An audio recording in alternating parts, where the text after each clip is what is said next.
Coming to you live from my apartment, it's Rob Has a Podcast. And now here's the guy who's at the dawn of the new era of Survivor Summer Vacation. I am Rob Cesternino. Hello, everybody. If I could talk, it would be funnier.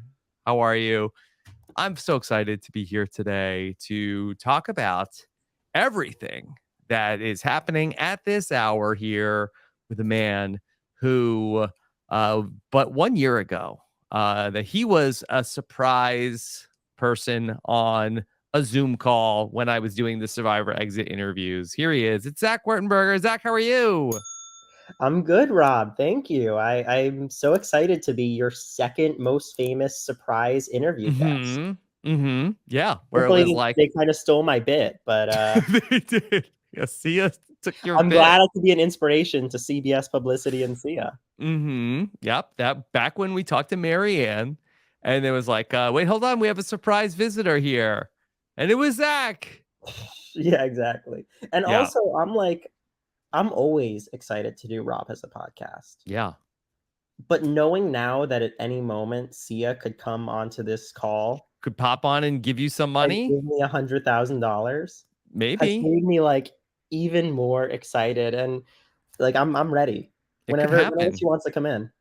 It could happen. Boy, it's just wild. Like, what a year it's been from the end of Survivor 42. And now, we have hundreds of survivors getting together to celebrate the finale. Like, what did you all do for the Survivor 42 finale? You watched it in Marianne's apartment? What did you do?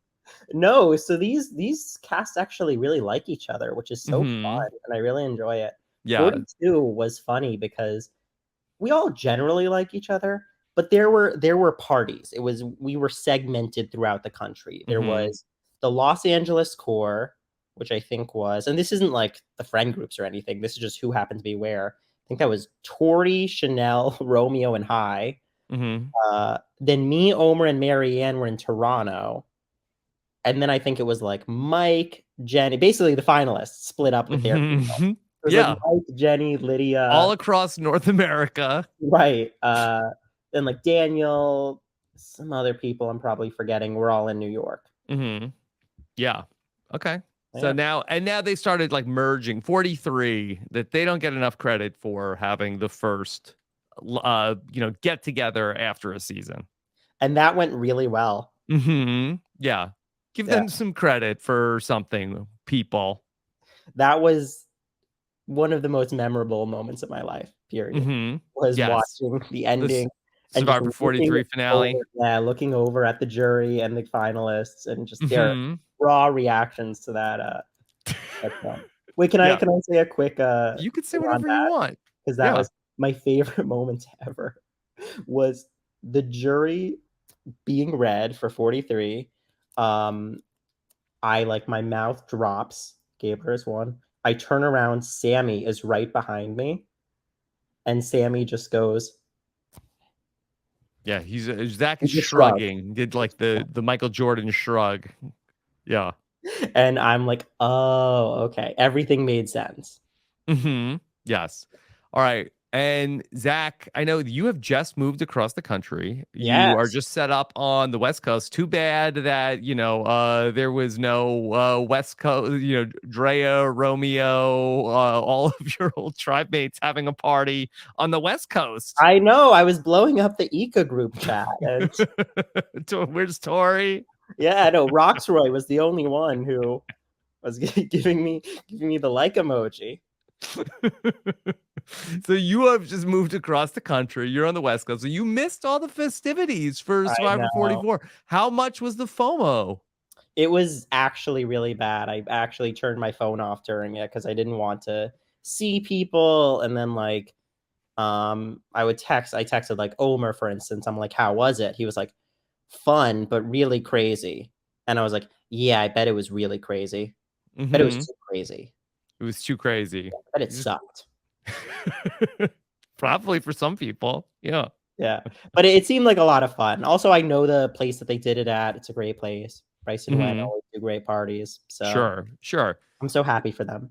Yeah. Okay. So yeah, it seemed like it was really fun time. I definitely missed out also. People keep saying like, why didn't you go? It's like I gotta work. Right. If there's one thing that makes me okay with missing it, it's that I didn't have to play kickball. Yeah, you wouldn't have liked that. That would have like ruined the entire thing for me. Yeah. Yeah, there was this big Survivor kickball game. I think it was between Survivor 43 and Survivor 44. And then it ended in a tie? Like what the I freaking know. hell?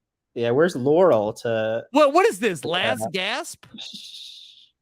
Yeah, exactly. Also, by the way, that like 44 is going in there, like, oh fun, like let's play kickball. And 43 is like game face on, cleats We're gonna tied. stick it to them. We're gonna beat them at something. There, sweep the leg. Yes. Okay. Yeah. Sam Moore, who I believe was at the scene, has shared this photo Yeah, of the kickball game that happened. So there's it's that was the thing. I know. I mean, it's a fun group, definitely. Yeah. All right. Next year, up the battle of the seasons to dodgeball. Let's go. Let's Dodgeball would be a good one. Survivor 45 versus Survivor 46. Do it. Okay. All right. So Zach, what were your reactions to this week's big 3-hour Survivor finale? I thought first of all it was really fun. The season, that's the first word that comes to mind for me in general, is Dangerous fun. fun? What's dangerous fun? That's the premise of the new era is fun but dangerous fun.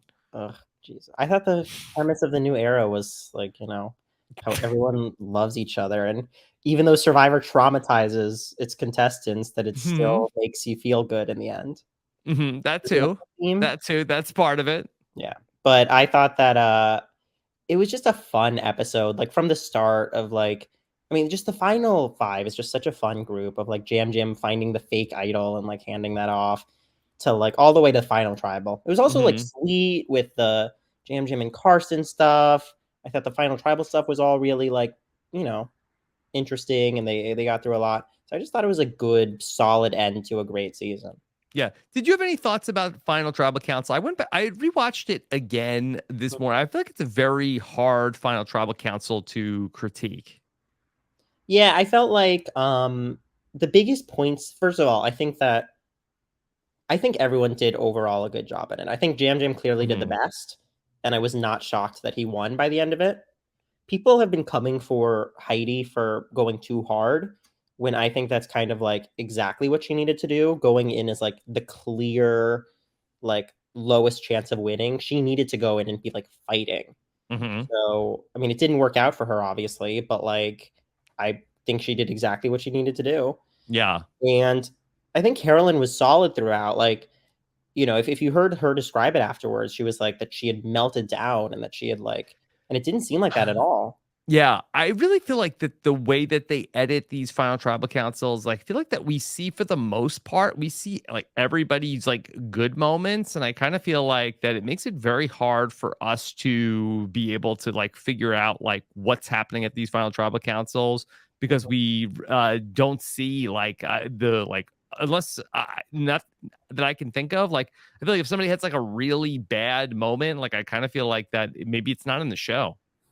Yeah, I mean, they definitely do edit stuff out of Final Tribal Council. I Hmm. know that like in 42, for instance, afterwards when I was hearing it back because I was pre-jury, Mike was telling me that like he was like, I bombed it. I had some of the worst answers ever. This is going to go down as an all-time bad tribal council. And then you watch the 42 final tribal, and it's like, no, Mike did fine. Yeah. Like Marianne clearly did better, and there were like a few not great answers, but it wasn't like this horrendous thing. And I think that they do at this point want to end on like a good note. Hmm. And I don't think that like, burying someone at final tribal council is what they're looking for. I get that, but also like, but aren't we trying to like tell a story of like what happened? So it's makes it very hard to sort of like you watch it and it's like, yeah, everybody, I think everybody did pretty good. It's anybody's game. I used the story of the Survivor 39 Final Tribal Council where I was like, I think Nora's got a shot at this. And it turned out that like Nora was like ran off the stage and was like crying. They had to like get her to come back. I remember rooting for Dean at that moment. I think that there was that era though where they like they would purposely make the winner look really bad in Final Tribal Council to Mm-hmm. have suspense at the very end. I remember, and I mean, maybe they just were bad. I remember Ben was really bad at Final Tribal, Mm-hmm. and it was like I was like, oh wow, Chrissy's about to win this. Yeah. I think Nick didn't have a strong Final Tribal either. Mm-hmm. There were, so it's basically like that's a trick that they like to pull if they think it's obvious going in. Mm-hmm. I Yeah. just guess it hasn't been that obvious in the past few. I don't know. It's just like it's hard to get a real sense of like it's supposed to be this big like decision that the jury is making, and then we don't really get like all the information that they're using to make that. But not a Is that hill. do you think that's the format? Do you think that that's kind of taken some of it out of it? Yeah, well, I kind of feel like that it's easier to hide what's going on with the, big like group consensus final Yes. tribal council format, as opposed to like if I ask you a question and then it goes very poorly, like it's hard to really cut around that. Yeah. You can really, when it's like your speech, they can't just not have someone give a speech. So if all you say is like, Rob, you're a disgrace to your family. I hope you get lost at sea Hmm. and sit down. Like they can't edit that out. They could like chop up some of the words, like I hope you get Yeah. the C, like on I my hope test. you I hope you see Lost. Because there were people that didn't even speak in the final tribal council, and I can't imagine that was the case. Like, did we hear Brandon, Jamie, or Lauren in the final tribal council? That's true. I wonder. First of all, I do see that like there are certain people on this jury that I can definitely like believe would take up a lot of like space in the room. And I say Hmm. that as someone who also would take up a lot of space in the room. Like I feel like Carson, Franny, Danny, for example, are the three that like really stood out to me as like these are people who are very excited to be at a final tribal and like talk about who they think should win and who like get all their questions answered basically in a way that like I don't think Brandon actually cares all that much. Hmm. Yeah, I guess that none of them were um like I'm trying to think of like I feel like that they ended up like all being the jam vote, so maybe they've like didn't have a lot to interject in terms of like the direction of where it was going. I do get the sense that Carson and Franny were the two that were closest to voting for Carolyn. I think Yeah. that Carson went in very open-minded for either of the Tikas, and I just think that he ended up choosing. I think he said like he chose Jam because it was clear that's the way it was going. Mm-hmm. And I mean, for Franny, I still don't fully get with the whole "you've changed my life." If we're Mm-hmm. talking about Survivor as a social game, is that not Yeah. enough? Is that I mean that sounds like a pretty good thing. I guess let's bring in this a question Yeah. from Rich to talk about some of these jury votes, and maybe we can tie this all together. Hey, Rob, one more quick question. Put your tinfoil cap on because it's an out there theory, but is the 7-1 a coincidence? Or are all these juries really basically deciding, hey, we know who we want to win, and then so-and-so will vote for this person because that's who we want to get second place? Because, like, it's happens once, okay. Twice in a row, yep. 3 times, this is crazy. 4 times, is it a trend? Da, da, da, da, da, da. Yeah, that's what I'm saying. Think about it. Okay. Did you recognize what song he was singing at the end? Is that Twilight Zone? No, I believe it's the X-Files. Oh, okay. All Yeah. right, Vince Gilligan. Yes. Okay. Um, All Yeah, right. I love any theory that starts with here's an out there theory.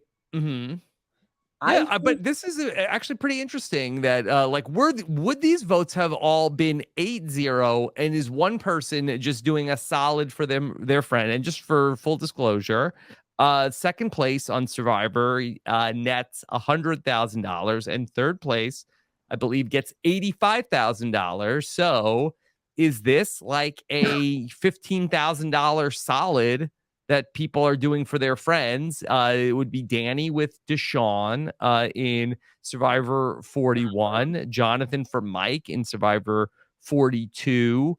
That would be James for yeah. Cassidy in season 43. And then here, Danny for Heidi. I I mean, I actually think that's spot on. Not just from the so I think personally, from what I've heard, I think that the 41 jury actually was kind of exactly how it was described. Mm-hmm. I do think that the 41 jury as a whole was like Deshaun is second. And that vote was a like that was a jury that was very like kind of figured out, I think. I think they knew exactly what they wanted to do.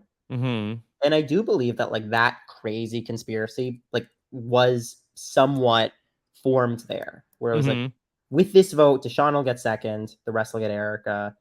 I think that 42, 43, and 44 is a lot more of the earlier section of it's one person seeing where the votes are going and being like, by giving this one vote, I can. But it's that, but it's also them, at least with Jonathan and James, voting for who they genuinely think played the best game and Yeah. deserves it the most.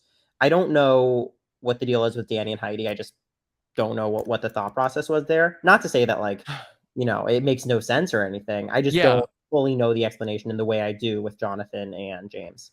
Mm-hmm.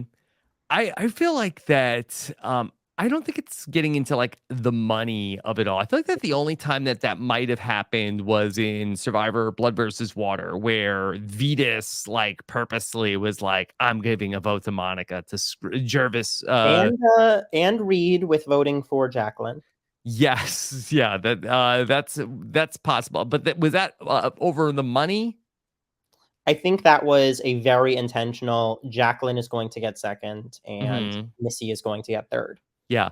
I kind of feel like that sometimes it's more for the placement than for the money. Like it's like Mhm. do not want them to have the honor of second place finish. I want them to finish third. Not that there's anything wrong with that. No, nothing. Hmm. I mean, who am I? Who am I to be like those third placers? Yeah.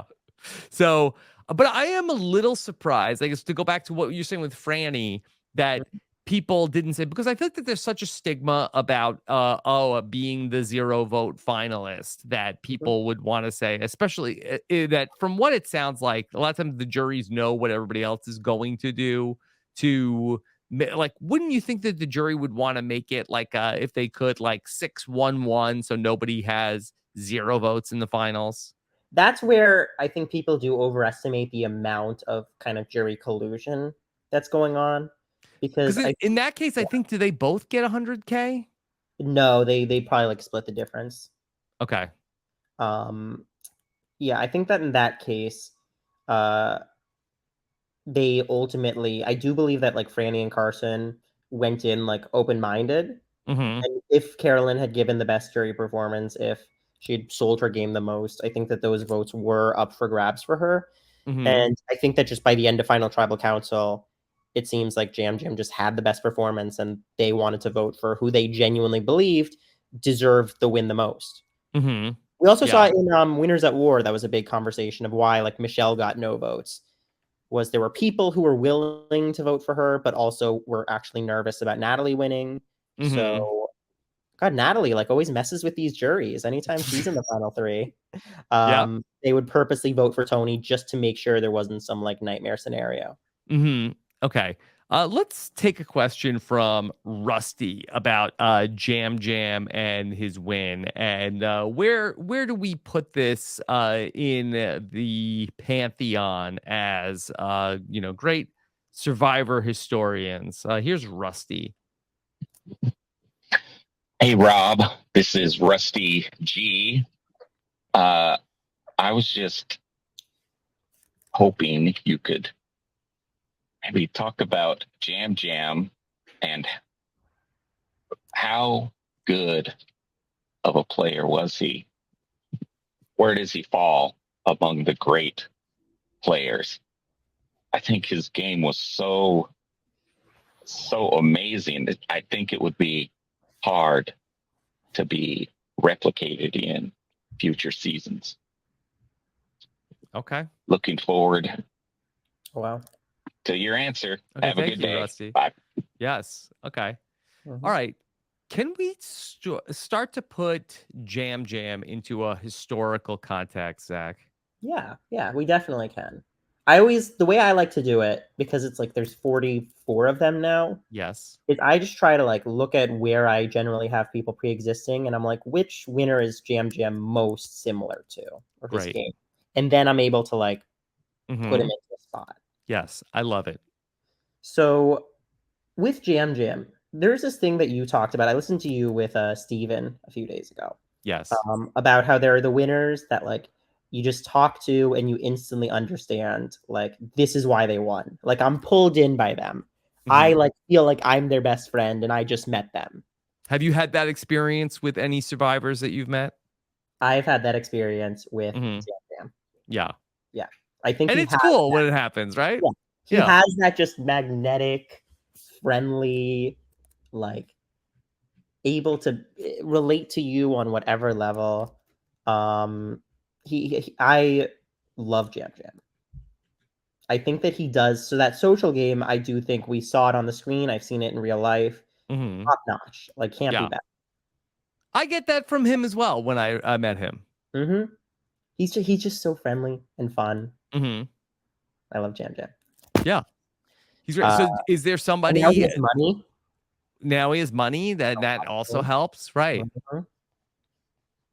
Mhm. So social game, top tier. I can't imagine like better. Mhm.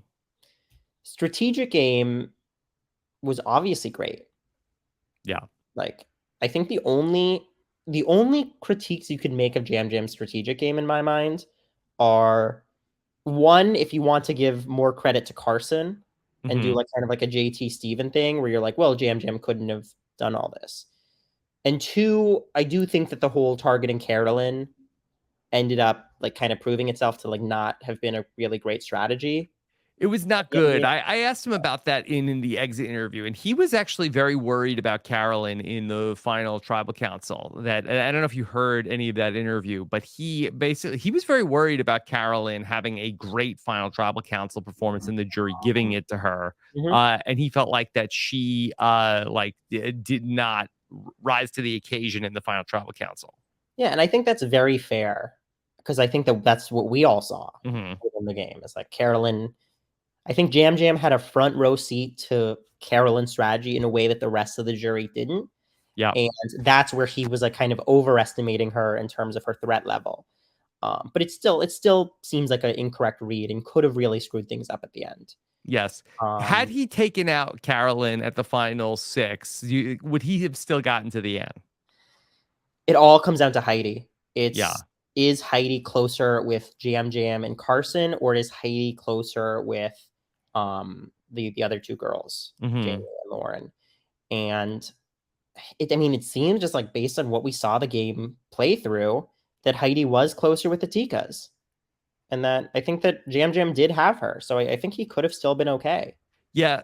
Heidi said that her and Jam Jam had like an understanding or a bond, but not one that was like that, that they were like wanted to let people know about. Yeah. And it really does seem like that when we saw that Jamie and Lauren voted against Heidi at the final 7, like that was like, that relationship was not a good one. I think that's what we call a since when moment Mm-hmm. with Jam Jam and Heidi. And I feel bad for Heidi because that would have, I think, illuminated a lot more of her game, because there was a lot of the season where I was just like, why is Heidi still going with the Tikas? Why is she not making a move? And yeah, it's just because they didn't really show that relationship. It's Mm-hmm. very Jesse and Carla, I feel like, where they just instantly were like, oh yeah, me and Carla are like ride or dies. It's like, what? Mm-hmm. Yeah. But yeah. So all right. So with all that in mind, okay, so we think that targeting Carolyn might have been a mistake, but Yeah. off the chart social game. Then who could we map Jam Jam to in terms of like a section of the winner rankings that we would put him in? I'm leaning towards, I don't know where this would be ranked, but I'm leaning towards wherever you put JT feels like a pretty good comparison of the social game is like the weapon, the Yeah. main thing. At least first season JT. The First season JT. strategic game clearly very good to the point where he was able to, with a trio, um run the entire game from merge on. And the biggest point of criticism comes to how much credit do you give to his quirky little nerd? Mm-hmm. Yeah. That's really interesting. I would not have made that comparison, Jam Jam and JT, but I do like it. I also think that it's the personality. It's completely different personalities, but it's that personality that just makes people not worried about them as a strategic threat. Like Jam Yeah. Jam is such a character. You look at him, you instantly know, like, oh, this is why Jam Jam was cast, because he's funny, he's loud, he's over the top, like he's such a presence in the tribe. Yeah. Look at JT, he's the sweet Southern guy, Yeah. He couldn't lie to you. And so that we went on to see JT without Steven, and there was nobody there to like talk him out of some like kind of bad ideas on Yes. Survivor. And that we might say that could have been the case with Jam Jam of the Carson is not there, nobody's there to say like no, let's not vote out Carolyn at the final 6. And the one time that Jam Jam really got the wool pulled over his eyes in this game happened to be when Carson was sent to Ratu, and it was Jam Jam working closely with Sarah. Yeah. And that's where he lost Carolyn for that vote. Mm-hmm. Yeah. I mean, to be honest with that one, though, I don't even like totally count it because like Josh just had an idol that he could only play then. Mm-hmm. So I don't even mark that as like a mark against Jam Jam's game necessarily, because there was no room to play with how the producers had set that up. There was no room to play, but like it could have like gone where like okay, that Carolyn had that information, and if Carson is there, that there was maybe potentially ways that they could have said, okay, well, let's just figure it out. Well, way to either get it on Sarah or like Jam Jam was blindsided and had to play his way back in after that vote. That's true. Yeah. So all right, I like that. Interesting. Jam Jam was so good that we found out that some of the jury was talking about just how good Jam Jam was. Jam Jam is a very perceptive player. The guy can read body language from a mile away. Like if you fart at the water well, he knows about it. Do you think Kane farted at the water well, Zach? He definitely did. And Jam Jam knew. Yeah. These are the things that don't make the edit in the 60-minute episodes. Yes. Well, you had tweeted earlier this week that until Jam Jam poops in the ocean, correct? That the narrative of the season had not been completed. I think that the Carolyn confessional that tied back to her first confessional was like a stroke of genius from the producers that could have only been surpassed by an immediate cut to Jam Jam in the ocean on day 26. Like I have not done this. I've not done this yet. This was on my bucket list to do. Getting rid of the day 26 breakfast. Mm-hmm. And then walking out and saying, I did it. Mm-hmm. That would have been like, that could have basically been the perfect full circle moment where I would have been like, the arc is complete. Now I still need to see Jam Jam come back. Yeah. Now, Jam Jam in the finale, as you mentioned, was helping Carson with making the fire. Carson, it seemed like, was having some problems. Here's Jam Jam talking about Carson's approach to the fire making. I saw him destroying that flint like it was a piece of meat. So I was like, dude, you don't go at it like that. You caress it with your steel. Is that your approach, Zach? No, I did it like Carson. And it would work for me. You just destroy it like a piece of meat? I think that like if you can hit it at the right spot with that whacking strategy, you can get it really like what's the laughing here? You can get it really you can get a spark.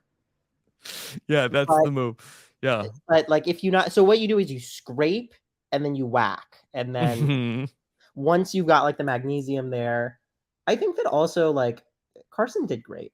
Like that he got beaten by the worst, or not the worst, the best fire of all time. Like I was very impressed with Carson's fire making ability, as much as they made him look like he was inept at it. Yeah, I mean, ultimately, like, yeah, it was a close second. It wasn't like that Carson like didn't even get anything going and lost to the best fire of all time. I mean, it's the fire making is so anticlimactic. Would Carson have beaten Gabler? Carson being a gamer? No. Do we No. know? Like Heidi had the fastest, but was she 1 second faster than Gabler? Do was we know about what? It was about A minute faster. Yeah. So, I mean, is something happening where are the players getting better and better? Like, would like, I'm just like, well, how long did it take for Chris Underwood to beat Rick Evans? Like, then they're like, has somebody done the time checks on these fire making? I think Chris Underwood was probably like 4 to 5 minutes. Gabler was like 3 to 4 minutes, and then Heidi was 3 minutes. I feel like the math is getting fuzzy because I feel like that in Mike, when it was Mike versus Jonathan, I feel like it was like, wow, Mike made such a one of the fastest fires ever. No, because honestly, making fire, if you like a normal Survivor player should, if you sit home and practice it and don't go on the island until you can like make it really well, it's not that hard. And it's not that like fire making was fun when it was something that like you had to practice for like a worst case scenario situation. Yes. That's when you would get people who like, they didn't worry about it. They were like, what are the odds I'm in the final four and I get in a tie vote and I need to do this for my life? Whereas nowadays it's like, everyone knows that this is literally what's going to decide whether they win or not. And everyone's preparing for it. And it makes for super uninteresting fire making challenges where just everyone is amazing at it. I think that Deshaun and Heather had a bad one. I think it actually ended up being like good drama, but I feel like that they had like a slow one. Yes. Heather's was, I remember Heather's like was licking the rope and then it went down. Yeah. Yeah, that was great. If he won that season, that would have 41 would have been saved. if Deshaun would have won? No, I'm saying if Heather won. Oh, if Heather won the season? Then that becomes like one of the craziest like endings of all time. Like, how did this happen? Like, people would be studying it for days. Yeah, she was Heather in plain sight. Yeah, exactly. Okay, let's take some other questions that put you in a little bit more of a focus. Raphael wants to know, is the Frankenship showmance more or less iconic than what could have been the O'Ketchenberger? Then what could have been? Well, what could have been a lot. We really could have milked that. For sure. I think there was an element of Matt and Franny that were both a little like shy, not wanting to like, their whole thing was like, oh, I don't want to like, I've got a little bit of a crush. We're trying to hide it. Me and Marianne, we like screen time. Yes. We would have gone full on. Who wants to see our HOH room? Like, no one gets between me and my man. Yes. Yeah. We would have had fun. Yeah, I had a question here from somebody asking about do you think that basically the potential like crush that Marianne mentioned about you was ultimately that production realizes they needed a showmance in the season? No, because the crush was present from the start. We heard about it after the journey. That Drea, Marianne, and Jenny did. Apparently, and that's something Drea used against me actually. Apparently, Marianne was talking about how much Taku loved me, and they were just like, they were calling me the new Cochrane and all this stuff. So it was in there from the start, and I think that what it is with Marianne specifically is she's just very open. So when Jeff then asks her about that at final, when she has a huge reaction and Jeff asks her about it at the first challenge or the second challenge, she's just willing to give it all to him in a way that makes great TV and in a way that like, is why she was the star of the season. Mm-hmm. Okay. So you two would have been a target then. And so that was the best thing for Marianne's game to have you voted out. Oh yeah. Well, I Because became we her, saw how it went for Matt and Franny. yeah, I was her like Uncle Ben, you know how like in Spider-Man, like before he spoilers for Spider-Man. Before he can become Spider-Man, he has to lose the person most important to him. Yes. That was me for Marianne. With great power comes great responsibility. With knowledge is power. With knowledge is power.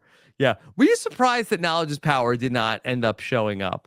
Oh, thank God. Well, but they did the inheritance advantage, which like no one even talks about, but that was insane.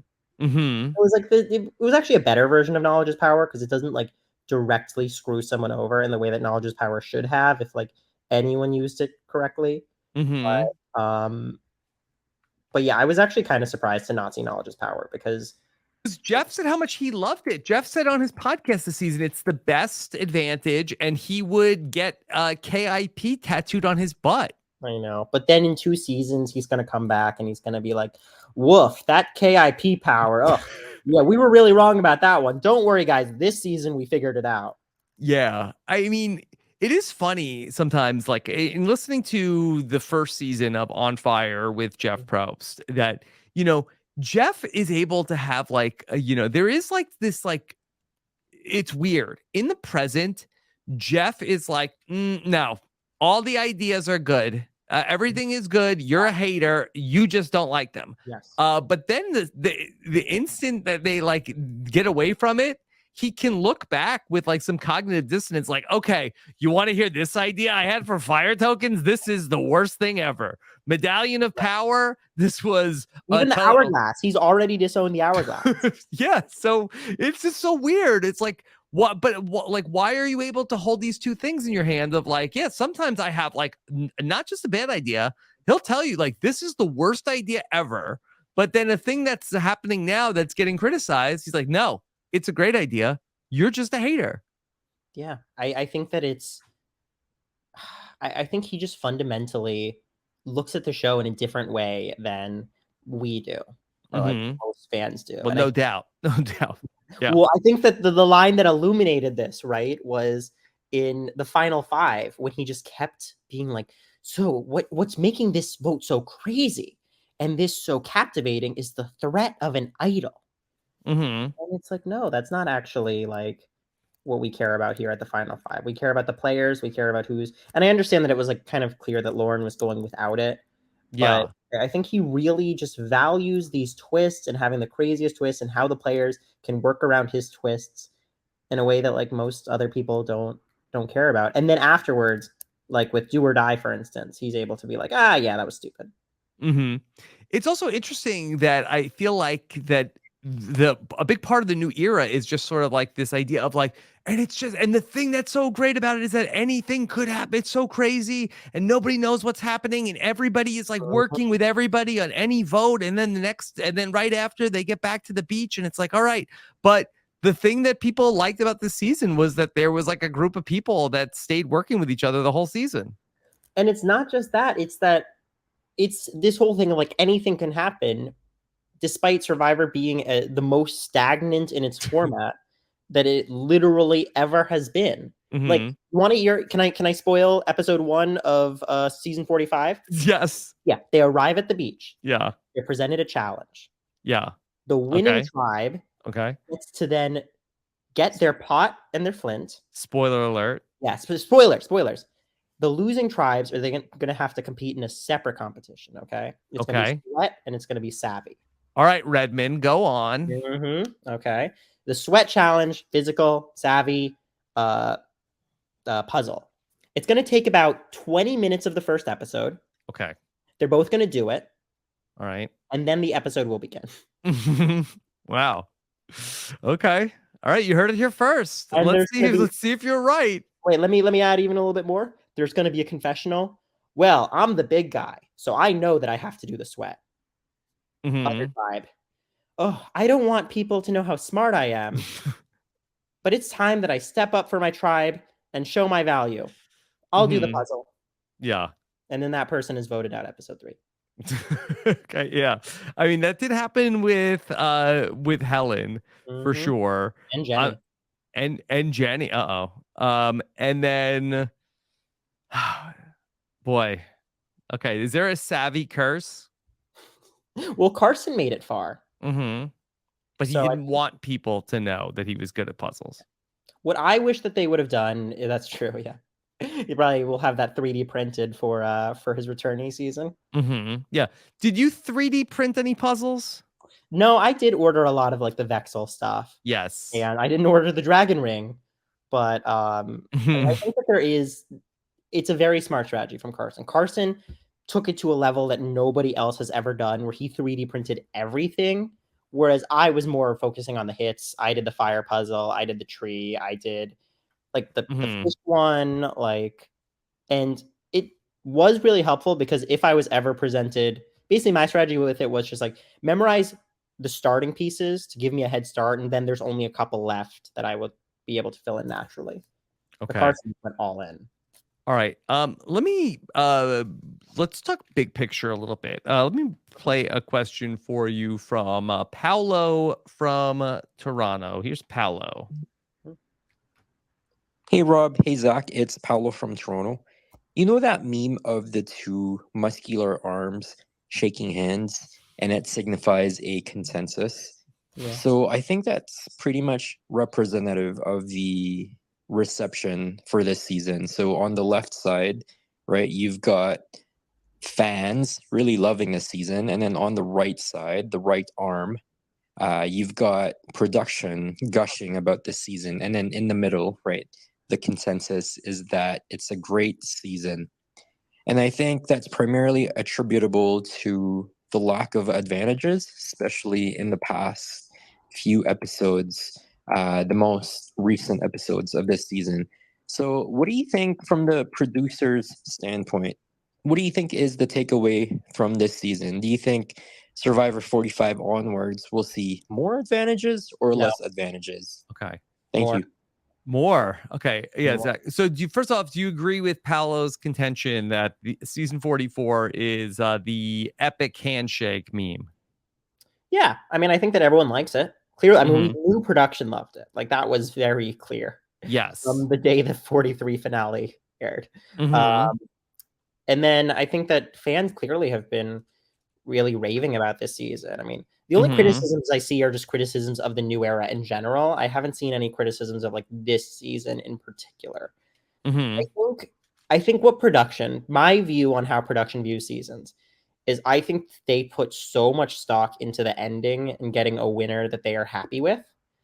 I think that that is why 43 is one that they really just are very publicly not a fan of, because in a way that like if Jesse had won 43, everything else is the exact same, Yeah. but Jesse wins fire and then wins the game. I think Jeff finishes that season and is like, all right, another one in the books. Yeah. I think that 44, meanwhile, they're very happy with the ending. Mhm. Tika 3 made its final four. Yeah. Jam Jam is a phenomenal winner. And I think that that's what they are taking away is like, we did all these twists and it worked out and Jam Jam won. Let's keep going. Mhm. Now, why don't they play more with the final tribal council format? If ultimately, like, the thing that determines whether or not they think a season is successful is the eventual winner, are you surprised that they haven't done more tinkering with the final tribal council format? Because I In do what feel like sense? that's the thing. How do you tinker with it at this point without like really breaking the game in a way that's like kind of unacceptable, like in a way that's unforgivable? I don't know. Like I don't know. Like I'm honestly surprised that there's not like a fire making element to final tribal. Like that's the first jury vote. Oh, would that have helped things? I kind of feel like that the final tribal council ultimately like gave them if Gabler was what they didn't love about season 43, I feel like more fire stuff is gonna like give you more Gabler.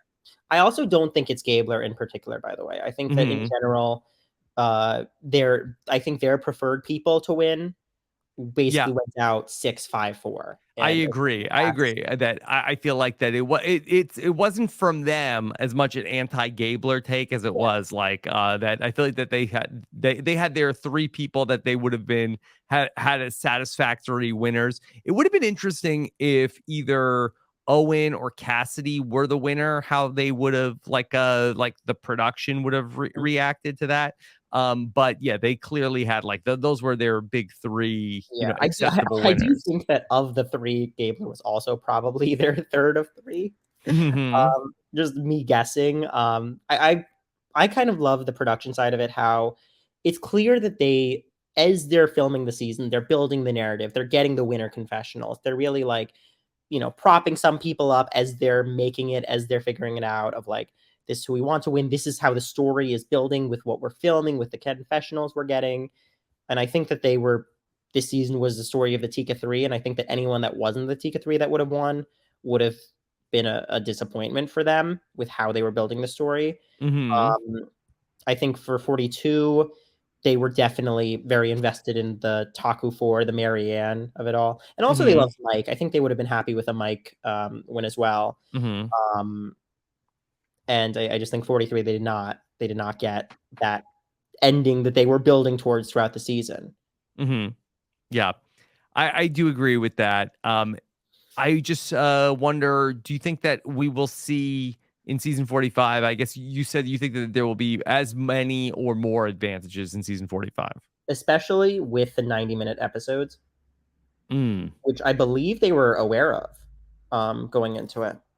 Yes, that had been, rumored, I think, before Survivor 45 had left. If that's the case, they're going to be having probably, I would assume, the most advantages, the most twists of the new era, because that's how they kind of fill the space. That's how they see the show going. Well, let me just bounce something off of you, because this is something, that we spend a lot of time talking about in these podcast streets about the advantages. But in talking with some of the, players from the new era and people from Survivor 44, that there was some discussion about how actually the advantages aren't that big of a deal, but because they have to be in the show, because they're out there, they end up taking like up a disproportionate amount of time, because when you're out there, okay, maybe you talk about the advantage for 5 minutes, 10 minutes, you see the person getting it,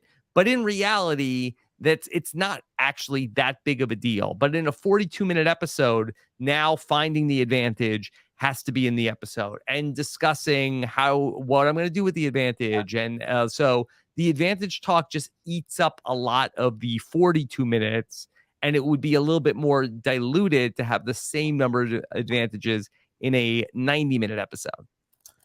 Yeah, the 90 minutes is definitely going to fix that. Unless they like completely scale up and like fully double the amount of advantages, there's going to be just more room to show social dynamics, show bonds. Like, I think the season overall is going to benefit from it. I think that the advantages don't matter until they do. And they cannot matter to the scope of the season, but they absolutely do matter like incredibly on the player level.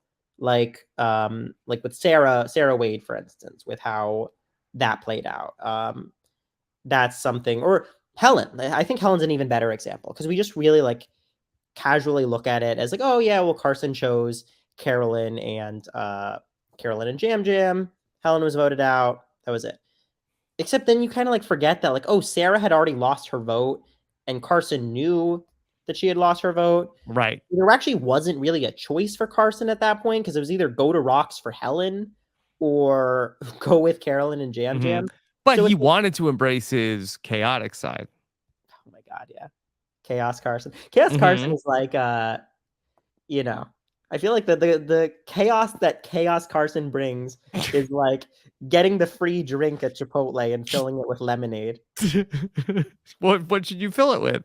Water. You're getting like getting the water cup and when you get like the courtesy cup of like, hey, can I have a cup for water? And then you get lemonade with it. Or it's like maybe like putting a Lego in someone's shoe. Oh, like, that's pretty mean. Well, but they're going to be wearing socks, obviously. Mm-hmm. Yeah. Very Okay. small stakes chaos. Lowercase c chaos. Right. Not like you, who, you changed your whole, Twitter persona just to create chaos and confusion. Oh, yeah. No, I love that. Well, I love Carson, and I Mm-hmm. think that I love Twitter Carson as well. I feel like Carson has had the most clearly defined Twitter presence of any contestant ever. Mm-hmm. He's calculated. Like, he knows what he's doing. There's a reason that he's got like He's hacked the 60,000 algorithm. followers. Literally, like, he knows. I'm just saying it right now. Like, Carson on a returning season, Yeah. he is the biggest threat because he will have a full-blown document of every Dossier. dossier of every single thing you have done in your life. Yes. He will know your weaknesses. He will have put your personality into a test to figure out like how to exploit you, how to earn your Yes. trust. To like, Now, he's scary. Zach, did you consider doing the Carson workout before you went to go play Survivor? I did, of course, I did. Yes. And and this is what is different between Carson and me. And this is why Carson's in the final four and I am 17th, a lovely 17th runner-up. Yes. Is that Carson was actually able to pull it off. Obviously, like things Carson is saying, like, he worked out, he studied the puzzles. Like anyone can think Yes. about doing them. Well, I watched his whole video of how did he gain 30 pounds of muscle in 3 months. He is so incredible at like he's so incredibly regimented, and I think that's just his science mind of his, that he's able to look at something like gaining weight or like gaining muscle from a pure like caloric intake versus outtake versus like exercise that optimizes the exact muscles he needs. That like he can Mm-hmm. Carson can either save the world, or if he like lets his chaos Carson, like No, he don't even say it. yeah, he will be the next Elon Musk. Oh my God. So, I mean, you say he's already taking over Twitter and is launching rockets. So maybe he's already on his way. Exactly.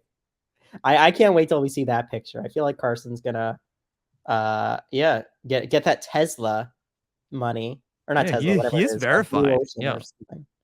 So, okay. Well, let me take this question for you. And this is a question from Connor R, who wants to get some more insight on how things would have gone for you in this season. Hi, Zach and Rob. This is Connor from Washington. My question for Zach is, I kind of think that you and Carson fill kind of a similar casting role. Do you think that if you were on the 44 cast, you would have made it to top 4 or better? Or do you think it would have gone similarly as it went on 42? Yeah. Thanks. What if you were on Tika instead of this? We know how you have talked about how they put people from one season to another. They said, hey, Zach, we're going to save you for Survivor 44. We think you're going to be perfect for this Tika tribe. I think it would have gone better.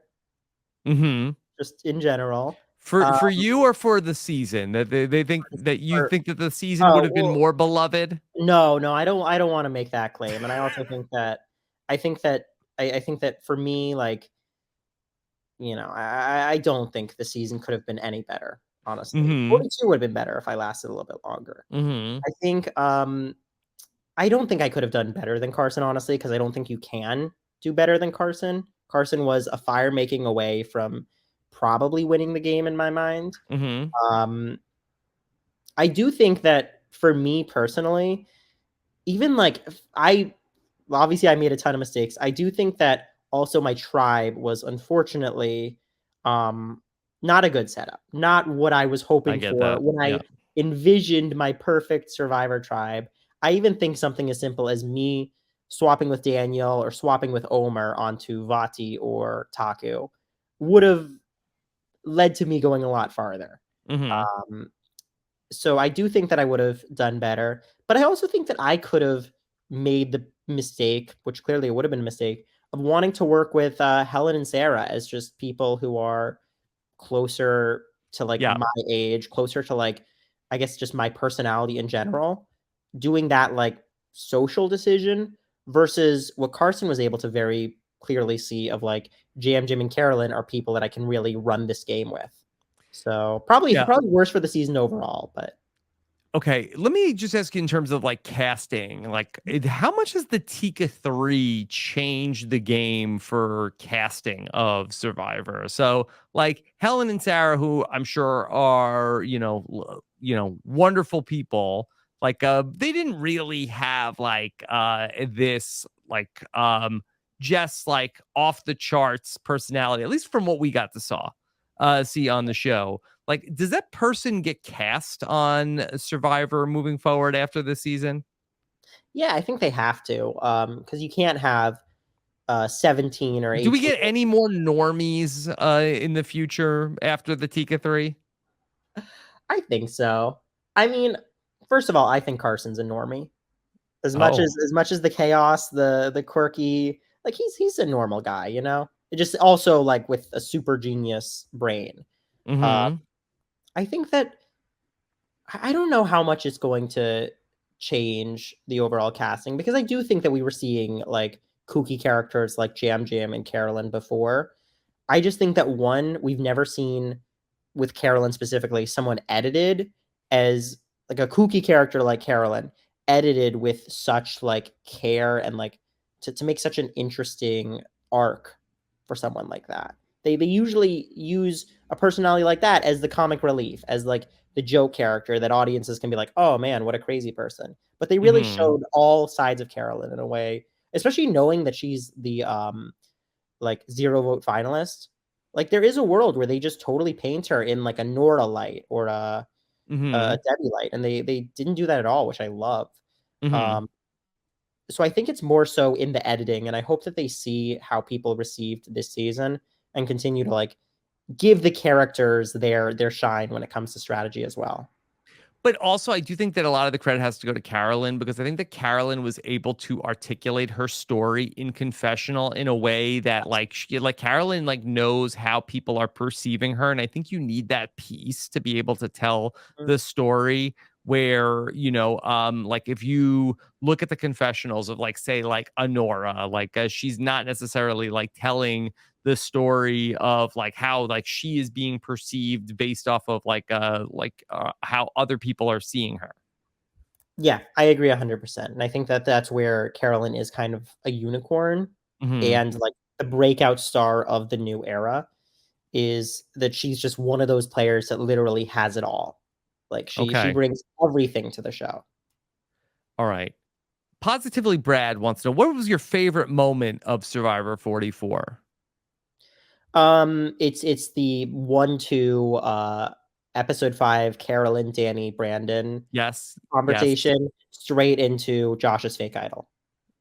Yeah. By far, that's my favorite moment. Yeah, and we were together for the live show that night. So that who would have guessed that the one episode without the tribal council is the episode that will like forever be what I remember about this season.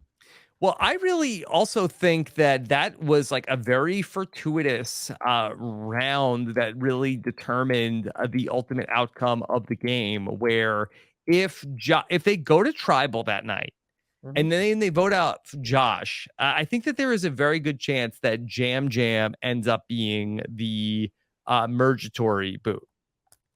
Yeah. I mean, it's certainly possible. He already was almost mergatory boot. So, I mean, you never know, like, but it certainly could have been possible. If Josh is not there on the beach that day, because it's basically Carolyn and Jam Jam, they vote out Josh, and now it looks like, okay, well, they're together. Okay, so let's go ahead. Does Carolyn play her idol in that case? Like, could be completely different. Oh, that is interesting. Would Carolyn play her idol for Jam Jam in that spot? You know what? That's a good point. So I almost made the whole burning question video about basically painting out that scenario. But now you saved me. You saved me with your idol. Oh yeah, and this is actually from the entire YouTube comments being like, Carolyn had an idol. Carolyn had an idol. Carolyn had an idol. The one thing that 44 needed was one more idol. I'm glad I could provide it. Yeah. So then, but Carolyn plays her idol and then maybe saves Jam Jam that night. But now it's like, okay, Carolyn's a big target. She played her Whole season idol. wonders, yeah. The whole season ends up going sideways, where the Tika 3 does not get as far as they get with Josh being voted out before the merge. So Matthew falling off the rock really completely Wow. changed everything. That's crazy how Rocks saved Carson's game and Rocks ended my game. Yeah. Really parallel worlds. It I all actually was thinking, by the way, like in terms of, because we talked about Jam Jam as a winner, in terms of like this season in general, the season it reminds me the most of is actually Token Teens. mhm. And I think it will fall into the Survivor lore in a very similar way, in the sense of it is a season of characters, of fun personalities, of like my favorite moments in the season aren't like the tribal councils. There's no huge like strategic Jesse, blindsiding Cody moment. It's the funny character moments, and it's the like what I just described, like the Brandon lunch or the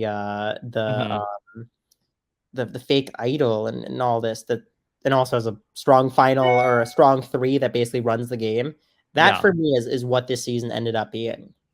Yeah, the big difference I think is that, you have Coach, who's such a character, who's like more of the like antagonist to the tight 3 that ends up getting far in the game, where you have like, I think that Carolyn is probably like maps to like having that Coach level of screen time. It ends up being one of the heroes of the story, but I do feel like that is a pretty good shout. Yeah, I think that's probably the biggest difference is the characters were all on Timbira, really. Whereas in this, the characters were on like the winning tribe. Yeah. Okay. Omer Zahir writes in, Ding, Marry, Kill, the Tika 3. Ding, Marry, Kill, the Tika 3. I gotta kill Carson. Just for self-preservation. Like, Right. when's Jeff calling me if Carson's still around? Yes. So Carson's gone. Not that you think that he is a threat to humanity like you earlier outlined. You think that he's a threat to your spot on a returnee season. Carson needs to stay around a good crowd, because if the wrong people get a hold of him, he could definitely like unknowingly make the new like the next like H-bomb. And you don't think that he could just like have another Carson like 3D printed, ready to go, and then take his place? That's Chaos Carson all of a sudden on the Blood versus Water season, where good and evil Carson have been split. That's like the Wario of Carson, the Warson, yeah. But they look identical, so you don't know if they're working with good or evil Carson. Is that Carson or Warson? I don't know. Warson. Yeah. Okay. The Carson Warson fire making challenge. The Warson has like very plump lips. Oh. Oh no, they got a hold of him. That's how you look. You check the lips. Yeah, they haven't perfected the lips yet on the 3D printed Warson. You ask him about the moon landing. Warson will admit that it's fake. Okay. And then we don't need to. Oh, and then I'll. I mean, I'm just gonna say, just for the sake of this, I'm gonna marry Jam Jam for his money. Yes. Okay. Marry Jam Jam for his money. And then your mom's listening. She doesn't need to hear. I'm gonna high five Carolyn. Yeah, high five. So then, we have a question here from Josh Kettles, who wants to know: would Zach vote for his mom unconditionally if she was on the jury? Or do I have respect for the game? Yes. Or would you compartmentalize your vote? Just like Danny. This is what Danny said going into the final tribal council. But with all due respect, I'll tell you right now, I played my game compartmentalized, and I take pride in that. And I have so much respect for this game. If my mother was up there and she had a bad pitch, she's not getting my vote. Wow. This is the most insane statement that has ever been made with full sincerity on Survivor. Lock it in. Can you actually imagine that? So Danny's mom has made the final tribal council. He walks up. Does he De Niro face his mom? No, he walks up. He's like, first of all, I want to congratulate you on making it to the final 3. Yeah. Let's start with Ma.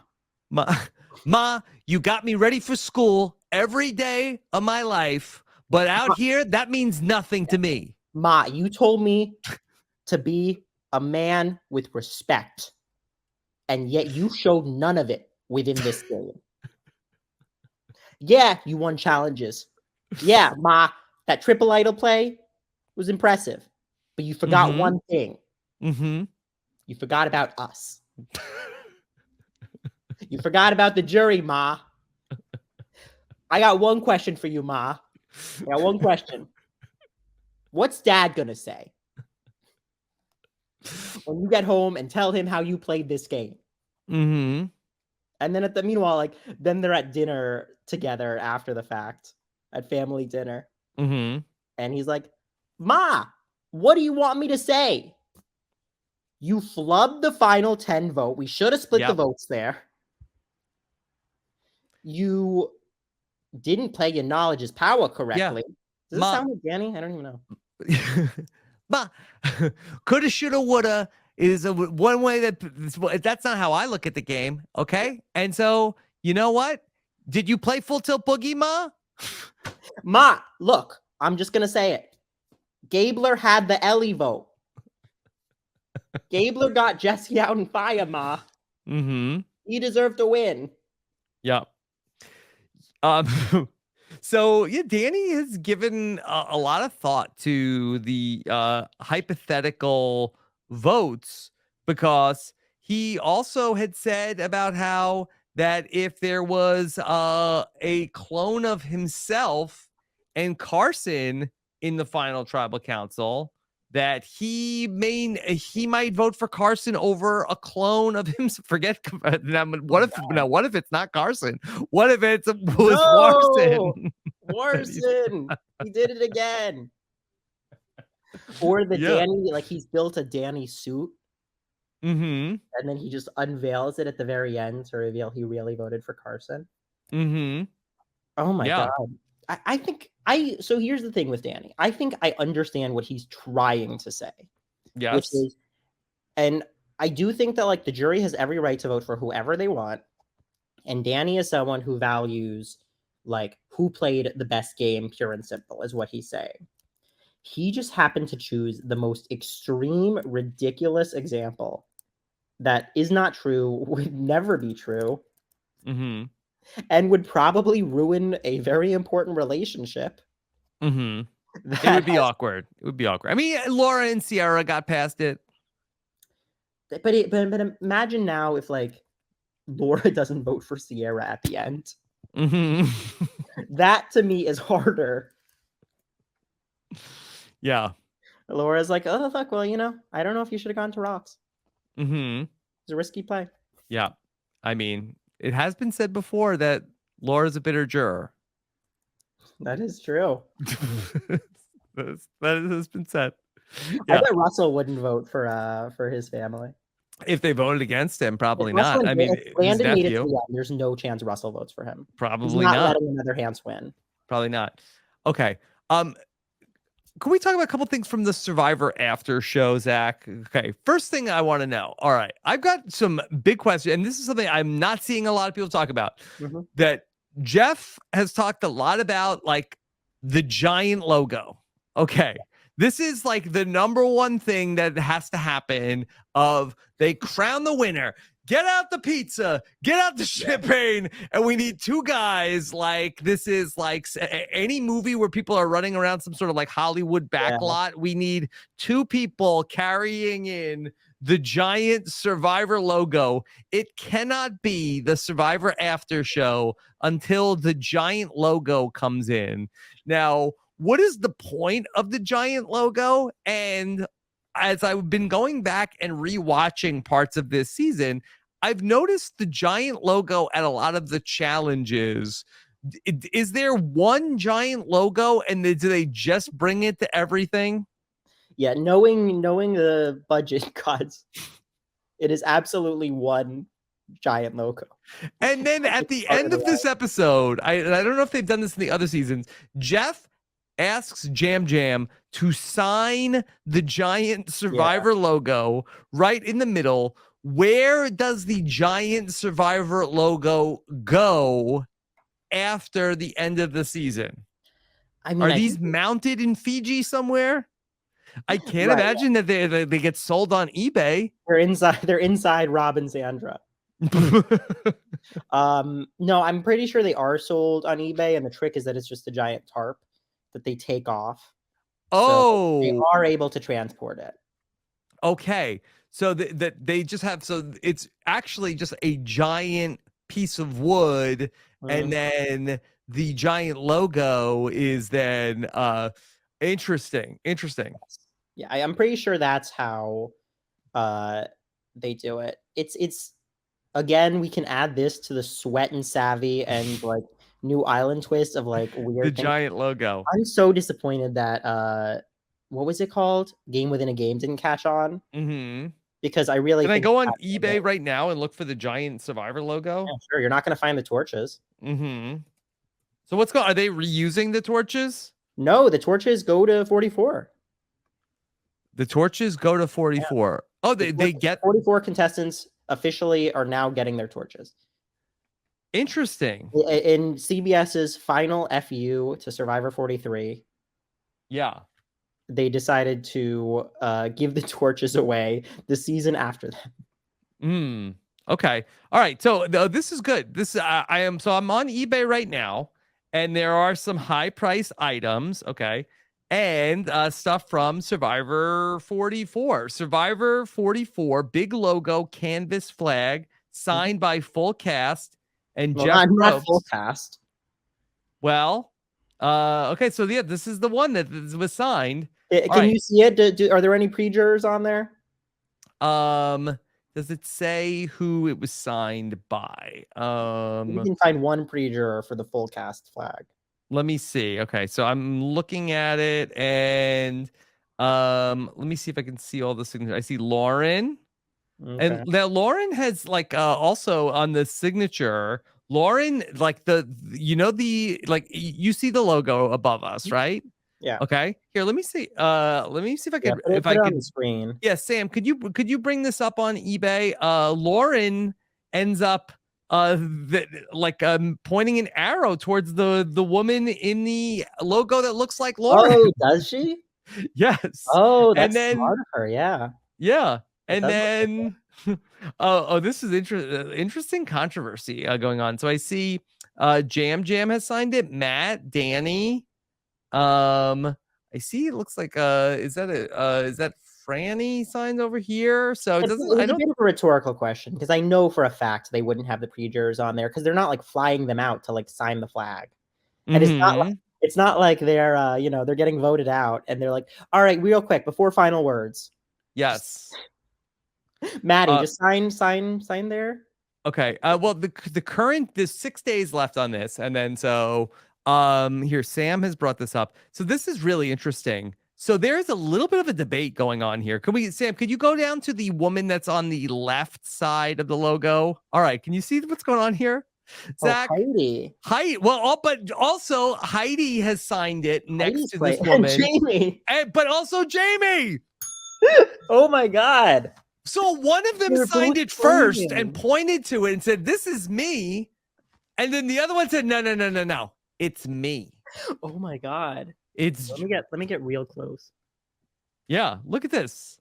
Who do you think? Who signed it first? And let me just Heidi say, by the way, or Jamie. Let me just say behind them, that's Bruce. Yeah, I could see that. Hopefully they reuse this for the Survivor 45 logo. Is that Danny in the back? I think that might be Danny. Wow. They're calling their shot. Yeah, bold move then to not put any of the Tikas here. Yeah, well, in the logo. Go back to Jamie and Jamie and or Heidi. Who do you think it is? I don't know. What's Jamie's shoe size? That's a large foot, I feel like. Yeah, this is really hard. Yeah. I kind of lean more towards Can we see a little bit of glasses? No, we can't. I think I lean more towards Heidi on this one. Okay. Maybe Jamie. I don't know. It's like an She's right optical next to the illusion. fire. Yeah. This is like the like a white and gold or blue and black dress. Who do you see? Yeah. Yeah. So as of recording time, Zach and I were recording this on Sunday. $4,000 for this banner. Yeah. Which is it's a lot of money, but I think that Carson's torch would have gone for 60,000. So I'm gonna put a bid in. Let's see. Nicole will understand. we can split it. I'll go 50-50. We'll go halfsies. We'll cut it right in the down middle. line. Yeah. So I want to do it vertical, so you get. Yeah, that is pretty cool. So I'm glad I brought this up because and then there's a couple other high ticket items. Yeah. The tribe flag also is up for bids. Would you guess with 6 days left how much the tribe flag is going for? $2K? Yeah, $25.50 is what the tribe flag is going for. Dwight got the tribe flag for $43.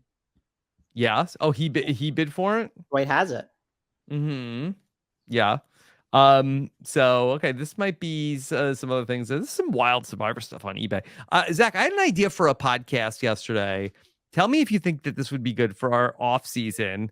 That I want to do a podcast that's called the Survivor Antiques Roadshow, where we're gonna like put like a form out, and I want to know about like some of the most unique Survivor memorabilia that exists. Like not necessarily stuff on eBay, but I just want to hear from people who come forward to say like, oh, this is something that's cool. Like basically, I want to know like the story behind people's most interesting Survivor memorabilia. Can we premiere that right now? Sure, let's do it. Okay. All right. We have Zach Wurtenberger. Now, Zach, you have an interesting piece of Survivor memorabilia.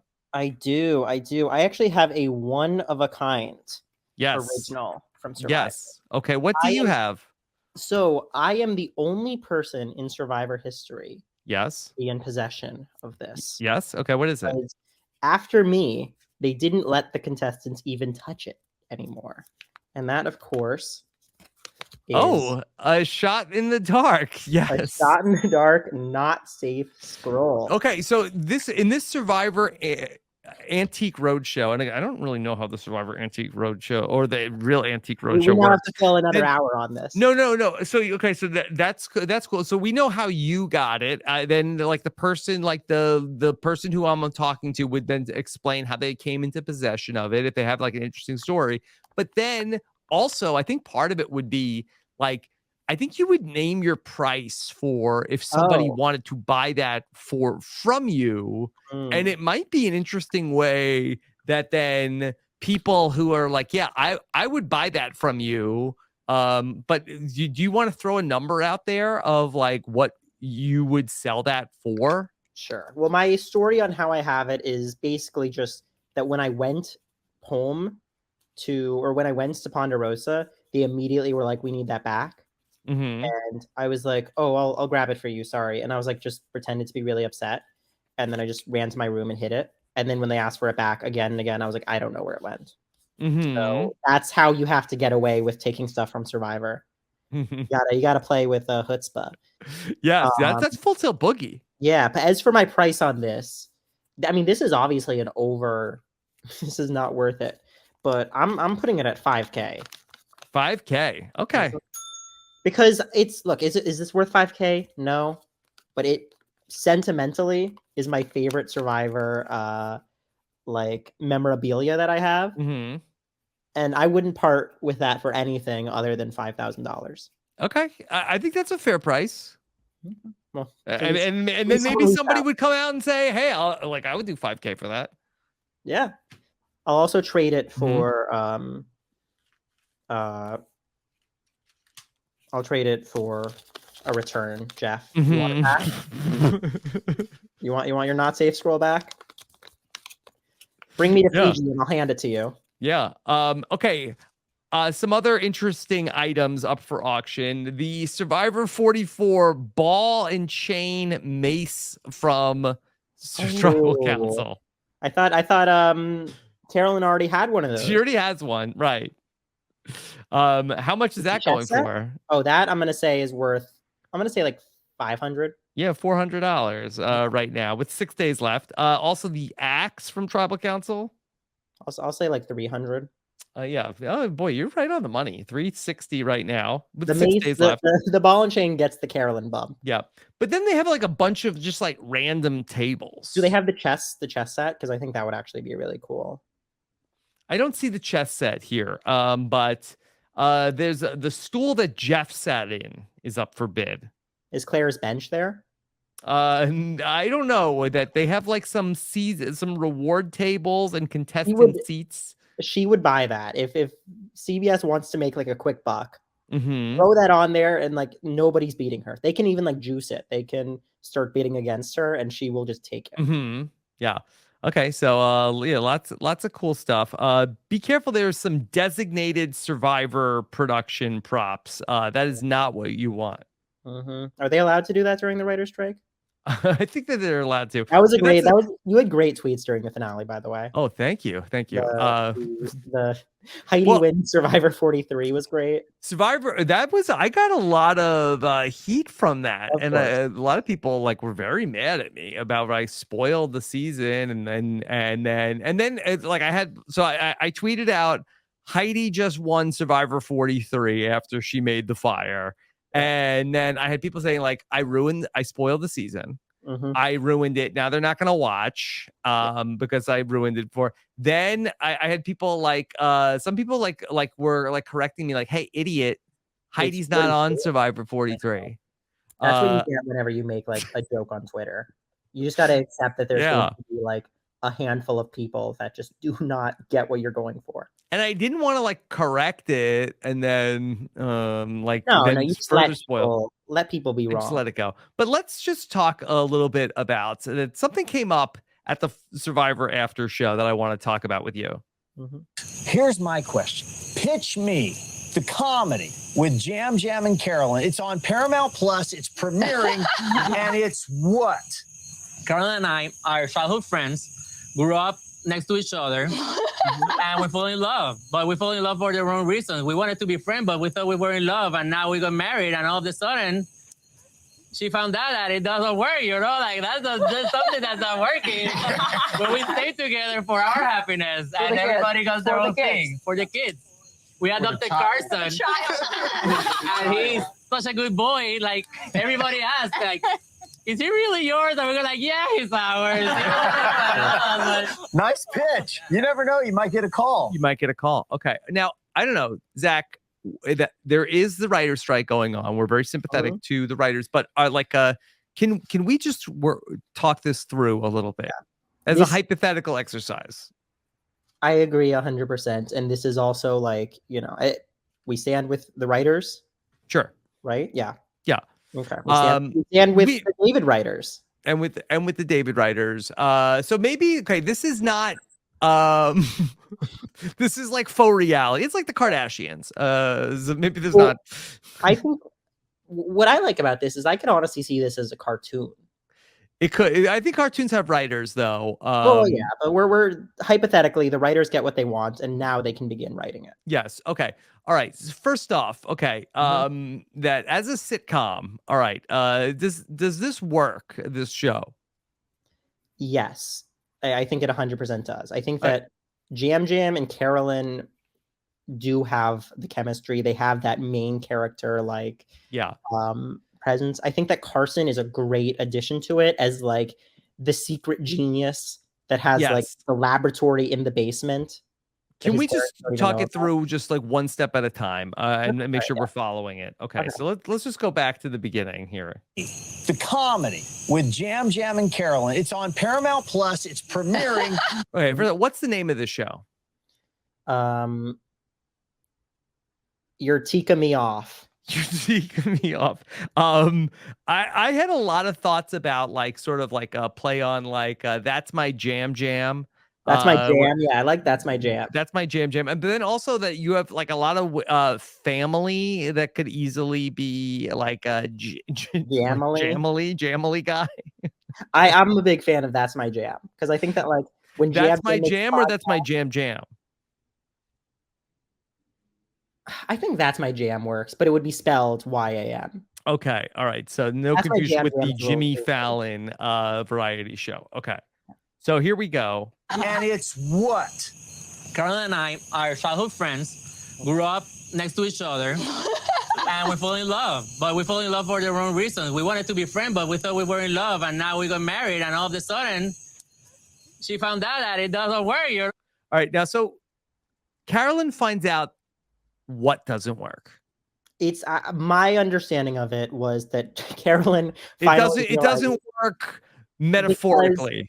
I think that Carolyn realizes that that she's not Jam Jam's type. Mm-hmm. Was the understanding that I had. Yes. And okay. I think in the pitch, if I'm just going to give critiques, like kind of the compliment sandwich, because I think this is brilliant. I think Jam Jam focuses a little bit on like the backstory that I don't totally need. I want them in the now. I want Jam Jam and Carolyn are married. It's not working because it's just the connection isn't there, but they have to stay together for Carson.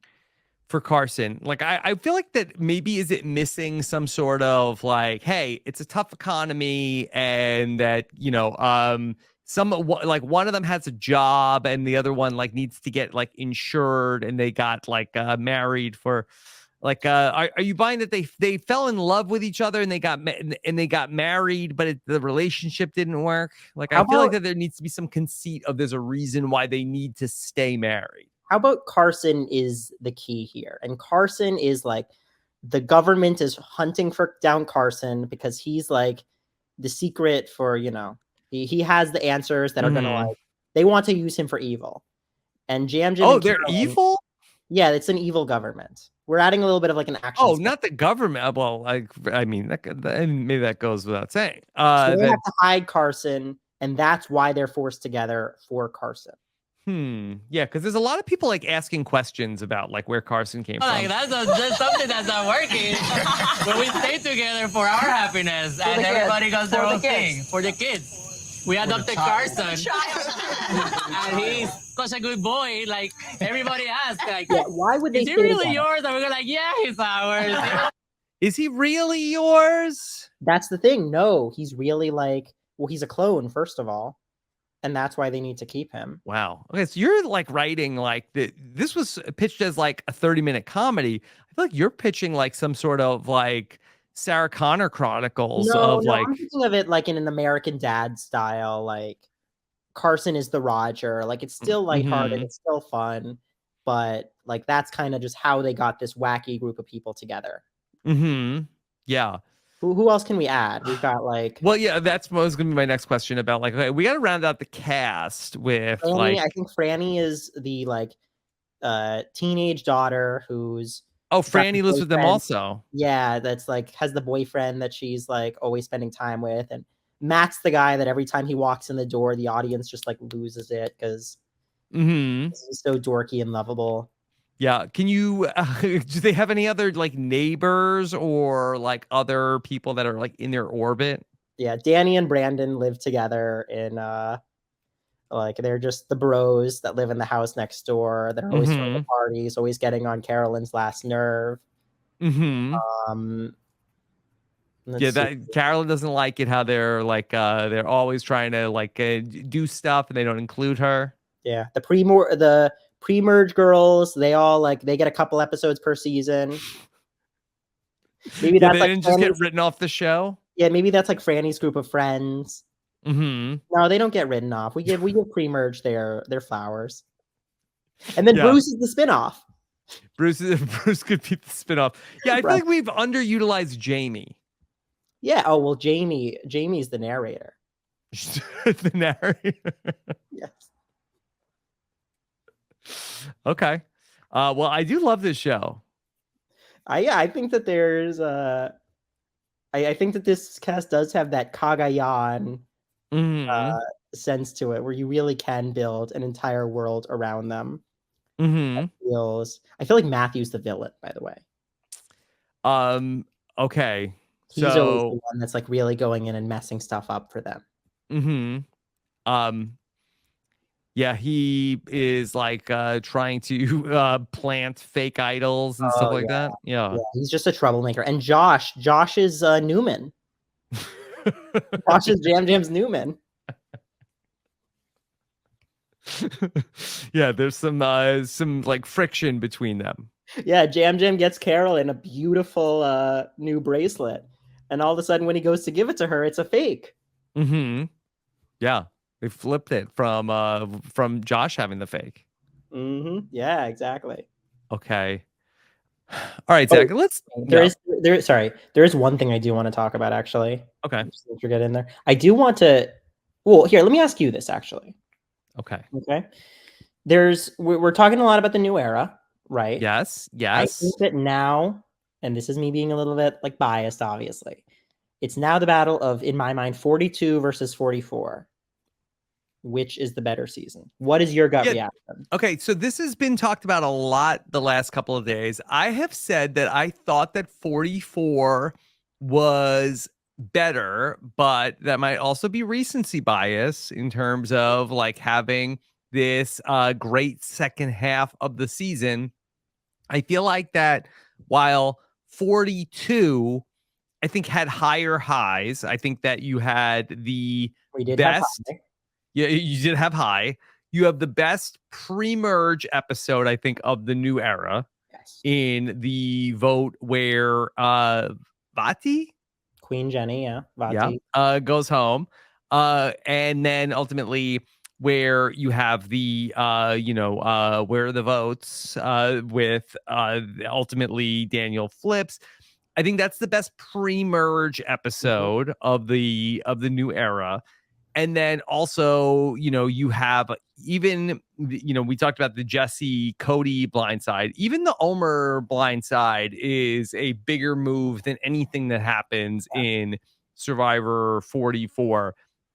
I just think that there's a stretch here in Survivor 44, really from the time that Matt Blankenship goes home through ultimately the final four fire making, where there's just more pure Survivor that happens in this season than ultimately does in Survivor 42. Great winners in both seasons, but I feel like that as I stand right now, I feel like that 44 is the better season than 42. I think that it's a very fair opinion to have. I think that the biggest knock against 42, which is also honestly the biggest knock against 44, to be honest, is the twists. And I think that 42 is ridiculous with the hourglass, with the do or die, the stupid idol stuff. Like it that is probably the worst part of the season. Just like how I feel like 44, the worst part of the season is like the twist that got Sarah out, all the lost votes at the beginning. Some of the pre-merge shenanigans, even what got Matt out, I think was awful. My biggest, for me, defense of 42 and why I still think 42 is better. I said I genuinely believe first boot. I wouldn't even say that actually. It's stiff competition. Yeah. I mean, first of all, you put Bruce versus Jackson up against each other. Bruce wins that. He's coming back. Yeah, sure. I mean, Maddie kind of went out in a crazy way, in a way that I didn't. Yes. I think that 42 has like maybe the best told winner story that I can think of. Like in terms of an ending that is completely satisfying to all sides of the story that the whole season has been building up to without just like shoving it in your face like a Tommy Sheehan, like where like everyone knows what's going to happen from the start. Like the way that they slowly built Marianne up until literally the second to last episode is the moment where everyone's like, wait, can she win this? Yeah. I think is just still to me like one of the most satisfying narratives that a season has ever produced. Yeah, look, I think it's very close. I think it's a 51-49 in terms of like how you want to do it. If people say 42 is better than 44, I have no issue with that. Then I think that that's sort of like, okay, yeah, that's one category. And then I think it's also an interesting discussion of 41 or 43. Yeah. I mean, I'm And I'm 43. I'm very 43. I think that 43 is very. Sorry, there's a motorcycle. Mm-hmm. All right, guy. It's probably Jeff going to deliver the votes. Probably. 45. I think that 43 is far better than 41. I'm in agreement. Yeah. And I saw some people talking about that on Twitter. I'm wrong. We're gonna get like canceled for that too. Being like, no, I'm not going down for that. That's not how I'm getting canceled. Okay. Because I'm telling you, I've gone back. I've watched this footage. Like, go watch Jeff talk to the camera and tell me that you're not unsettled after. 41 is in my honest opinion, and it has very little to do with the players. One of the worst seasons of the show. I really think watching it live, I think that the Brad boot and the episode where no one went home are two of the bottom 5 episodes of Survivor ever. Oh, okay. I have to go back. I have not rewatched it, but yeah, don't forget, like they did the hourglass twist over 2 weeks. The hourglass is genuinely the worst episode of Survivor, period. I don't understand how they approved. At least in 42, they did it all in one night. And that was a great episode, honestly. Like, it worked. The hourglass is still horrible, but like at least the episode itself was a cohesive unit. Yeah. Okay. All right. But that's not what we're here to talk about today. We're here to talk about some social media. And Zach, I know that you have kept one of the top Twitter accounts that's out there. Okay.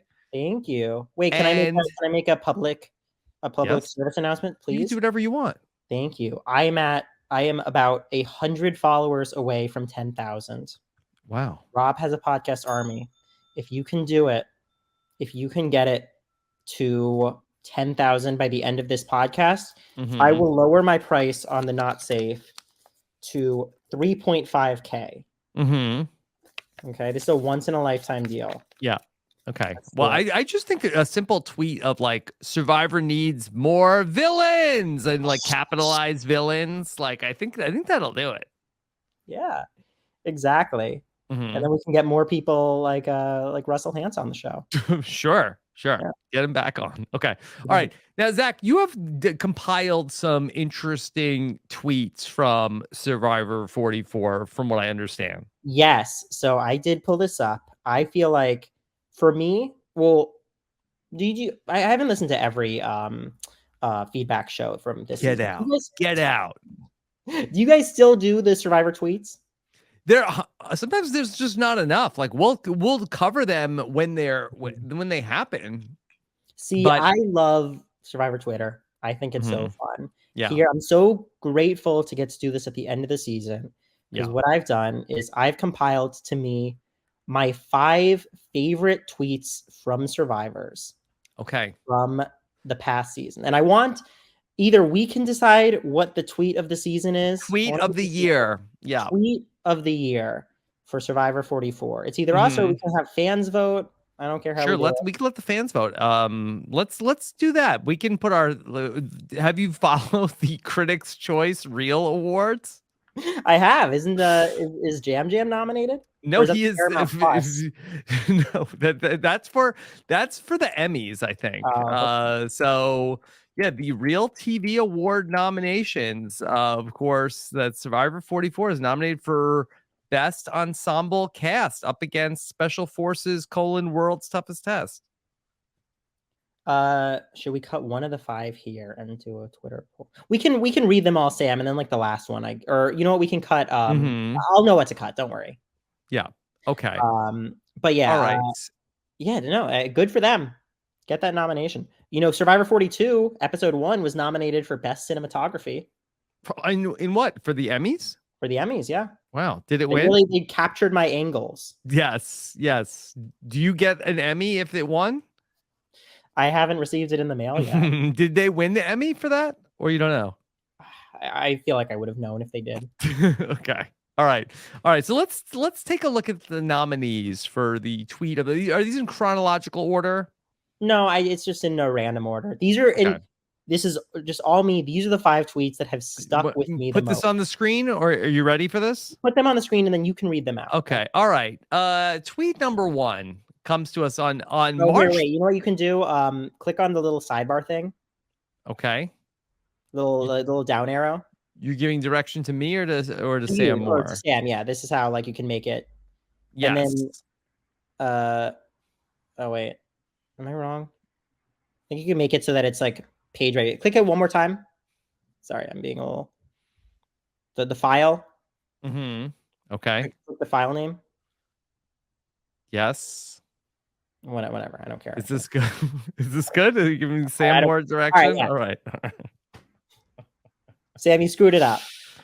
Let's go ahead. All right. Our first nominee comes to us from March 31st, where Jamie Lynn Ruiz tweeted, "Happy 50th anniversary to Pink Floyd's Dark Side of the Moon album. My fave, fun fact, the album and Survivor episodes are both 43 minutes long. If you watch the episode on mute and start the album at the same time, the synchronicities are unmatched. A work of art." Okay. And then is this yes. Jamie, who is my favorite player of the season, synced up the episode 5 of Survivor 42 to Dark Side of the Moon. Report her findings. It's a thread. There's a lot of tweets going through specifically how when Matthew falls off the rock in the flashback, it's it has a line of I'm about to die. Oh wow. When the ball goes into the hole is when Money is playing. Yes. Brain damage goes on during the tribal council. Do you think that the Survivor editors did this on purpose? Or do you have to be super high to be able to do this? You have to be so high. But I don't think Jamie was high. No, only a natural high. Yeah, exactly. Maybe she had a little too much sage or something. But this to me, and it was very under the radar, only 167 likes. But this personifies what you're missing out on when you're not on Survivor Twitter. When you're not on Survivor Twitter. Okay, that's really good. I didn't see this one. It's incredible. Yes. Okay. Dark Side of the Moon. All right. Tweet number 2. Is this a tweet exchange? Okay. Yeah. On April 5th, Dwight Moore tweeted, "To this day, I don't know why Vessi was assigned the beach with steep stairs to access camp." Gabby Pescuzzi responded, "How do you think the Davids felt when we had an average height of 5'6"? Jesse responded, "We had someone with one leg." I think this is a perfect 1, 2, 3 that represents the interactions you get amongst alumni from Survivor. Yes. I think that Gabby was not fully understanding. It also understands the miscommunications that can occur on Twitter. Gabby was not fully understanding what Dwight was saying here. Yes. And I think Jesse perfectly showcases it. Yeah. Survivors always be trying to one up each other. You think that you had it bad, but then we forget about sometimes. Yeah. We were short. Somebody had one leg. Did you happen to see Jesse's son with Mr. Beast this weekend? Yes, we watched it this morning. All right, spoilers for Mr. Beast. I challenged a child to live in a glass box. Yes. Those contestants did not play with honor. They did not. The 50-year-olds did not play this game. They had an alliance. They had an alliance. Yes. The Mr. Beast video. How would you have done in that? At age, so I would have been 23. I would have done well in the mixing the bottles.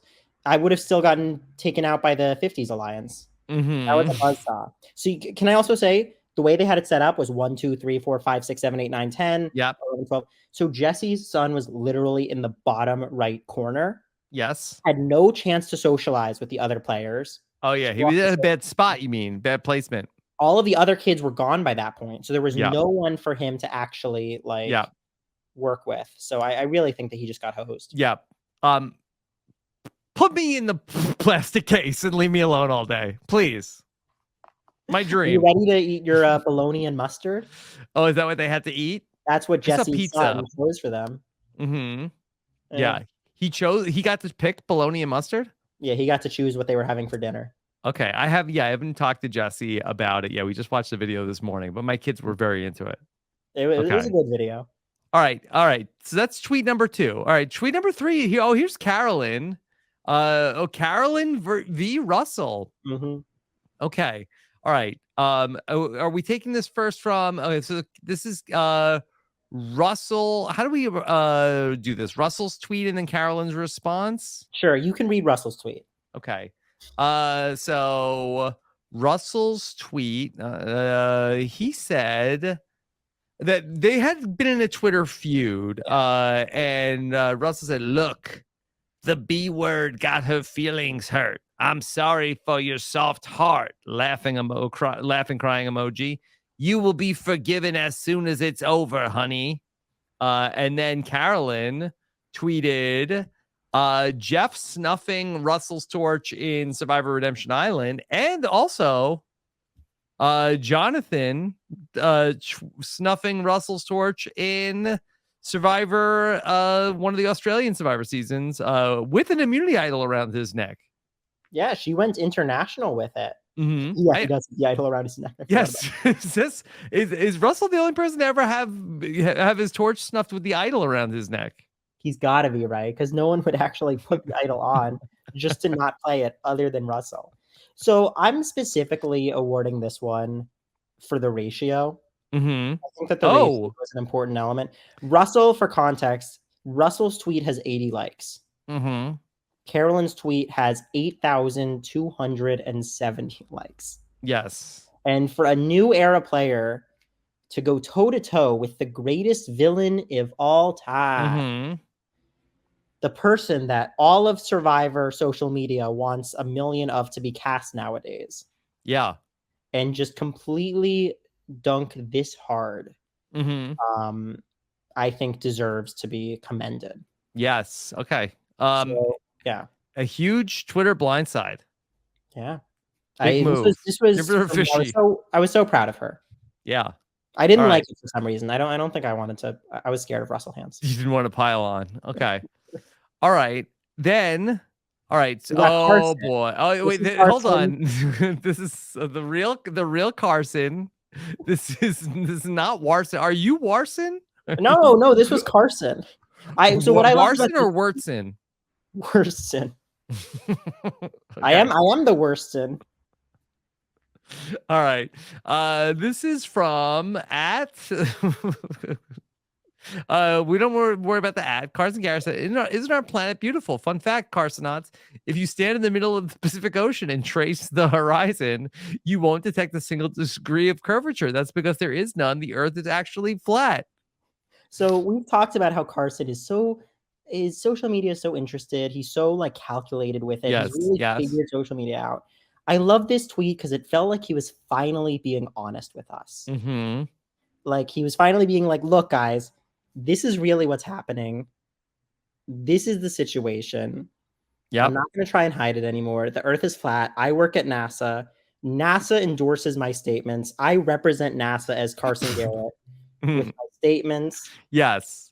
And as a representative of NASA, I can say that the Earth is flat. Mm-hmm. Now, was this around April Fool's Day, or this was around when he had his verified Twitter? This was when Carson, as a verified owner of Twitter Blue, Carson sometimes has very long tweets. Yes. And one of his tweets was talking about how he was going to be getting rid of verified. Yes. Okay. And as you can see, but there were impersonators out there. There might have been. There might have been. There might have been clones of him, and that's why that to make sure they get the right gets the right vote at the final tribal council. If Jeff could cast 3 Carsons on a season, he would. He actually did on 45.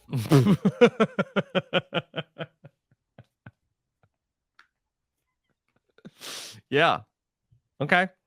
All right. Then let's go ahead, and then we got our fifth and final one. We need more context for this one as well. This was Yes. after episode 1, or maybe Okay. episode 2. Carson, again, this is related to Carson, put out a very long tweet, basically condemning the bullying that occurred towards Survivor contestants. He deleted it, but I think it's a very true message. Bullying is bad. Sure. And I'm always on the side of the people who are being bullied. Mm-hmm. I am almost always on the side of the people being bullied. Yes. But when it comes to Randy Bailey, yes, I can't help but root for the bullies. So Randy came in with this absolute banger tweet. Banger of a season. Yep. Which, would you please do the honors? Randy Bailey on March 8th tweeted, "You are too young for this game. Your glasses look stupid. I hope you get medically evacuated. Smiley face emoji, hashtag Survivor 44. This is why you play Survivor. To get roasted by Randy? Carson has been a fan of this show his Mhm. whole life, or I actually don't know how long, but Yeah. I assume for a very long time. He watched Randy when he was probably 8, 9 years old. Mhm. And here he is, living his dream. And Randy Bailey coming in, telling him, I hope you get medically evacuated. Mhm. Well, you get to come back. Sometimes. Sometimes. Yeah. This is the tweet that I think of the most when I think of Survivor 44. Wow. I want it memorialized. Okay. So, yeah, some of these you have Randy feuding with Carson, Carolyn feuding with Russell, Carson feuding with the Round Earthers. Yeah. So we can take out, in terms of the voting, I think because there is some worry of interference here, we can take out the dubious Carson tweet. Just because I don't want Warson to win. Just in case. Yeah. Okay. So I think that we should assign a winner. I don't think that we should send this to Twitter for a poll, because I think that then you run the risk of reigniting some of these feuds. I see. I know what my winner is, but what's your winner? I think my winner is the Jamie tweet that I missed in the real time. That's a great tweet. I think I have to watch Survivor 43 episode 5 with Pink Floyd Dark Side of the Moon on. Well, 45 won't work. It's too long. Mm-hmm. But 44, yeah, you can watch every episode with. Mm-hmm. I love the Jamie tweet. I mean, we can have two winners. If kickball can have two winners, we can have two winners. That's true. A tie. Yeah, So what's it tied with? So why don't we say that it's a tie? Because I have to give it to Randy. Okay. Congratulations. Congratulations. Randy is a Twitter legend. No Who doubt. only has 500 tweets, by the way. But every single one hits. Okay. Except for the well ones he done. I loved the best of Survivor 44 social media. Okay. The Survivor 44 cast is on Cameo. Ooh. Have you hit up any survivors for cameos yet? Yes. Where else are you supposed to creepily ask people for feet pics? Mm-hmm. Okay. So they're up on Cameo and they're cooking. Have we gotten any cameos like released? Yes, I believe so. Yeah, I had watched one that Carolyn had done that was on the Survivor subreddit, where Carolyn was feuding with her ALEXA.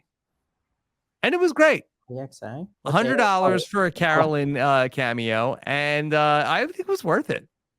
Let me find the one that I requested, because I did actually order a cameo. Yes. Okay. I'm friends with Claire. I'm friends with a lot of these people. $106. Yeah. But Claire, I wanted to help out. Get the ball rolling. Mm-hmm. Wow. But I didn't really have a purpose, so I just figured one. Neither do I. Yeah. So my request was, it's for my son. The special occasion is dead dog. Oh no. And then I had to give. This is what you got a cameo from Claire that your son has a dead dog. Yeah, it's real. And then I also had to give a reason for the pep talk, so I Yeah. also put dead dog. Mm-hmm. And my Did it come in yet? Not yet. I would have played it. It does say seen by Claire Rafson though, Mm-hmm. so she knows. We're Yeah. waiting. Yeah. So yeah, I'm on the Survivor Cameo page, and so there, yeah, so you can see everybody here, but this is interesting. So there's Carolyn, there's Jam, there's Danny, there's Gabler, and then there's Michelle Fitzgerald and Wendell Holland. Do they Yes, do I saw joint they do joint cameos? How does that work? I don't think that they can. I think that because they don't have any reviews. That might have been just like they were like raising money for something at one point. Probably, yeah. They forgot to turn it off. They must have kicked it to the curb. Yeah, it's like, do they FaceTime you with both together? 2 people missing from 44. Yes. Okay. Let's see. If I had to guess who the 2, I think I know who it is actually. So I don't think I can guess. Mm-hmm.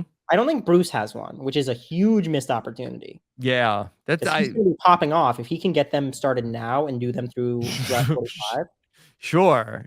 And say this is Bruce from Survivor 44, not Bruce from Survivor 45. Yes, but let me give you my thoughts on the current season of Survivor. Mm-hmm.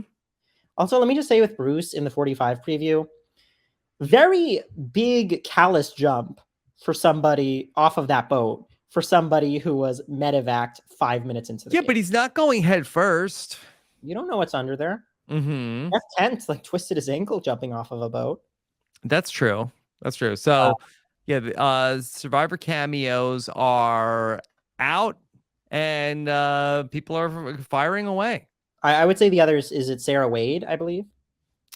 Yeah. Okay. I mean, yeah. Okay. Hey, look, I'm killing it on Cameo. Yes. Okay. Today for bar mitzvahs. All right. So Carson posted a picture also of the Survivor 44 cast dressed up as each other. Mm-hmm. Okay. So I could use some help understanding what's happening here. Why did they do this? So I can give the exact context to this. Actually, I don't know if it's my place, but I will do it anyways. Basically, this was done for the 43 finale. The 44 cast is very close. They love each other. Not every cast can say that. 44 can. Mm-hmm. The 44 cast during the 43 finale all got together as a big reunion.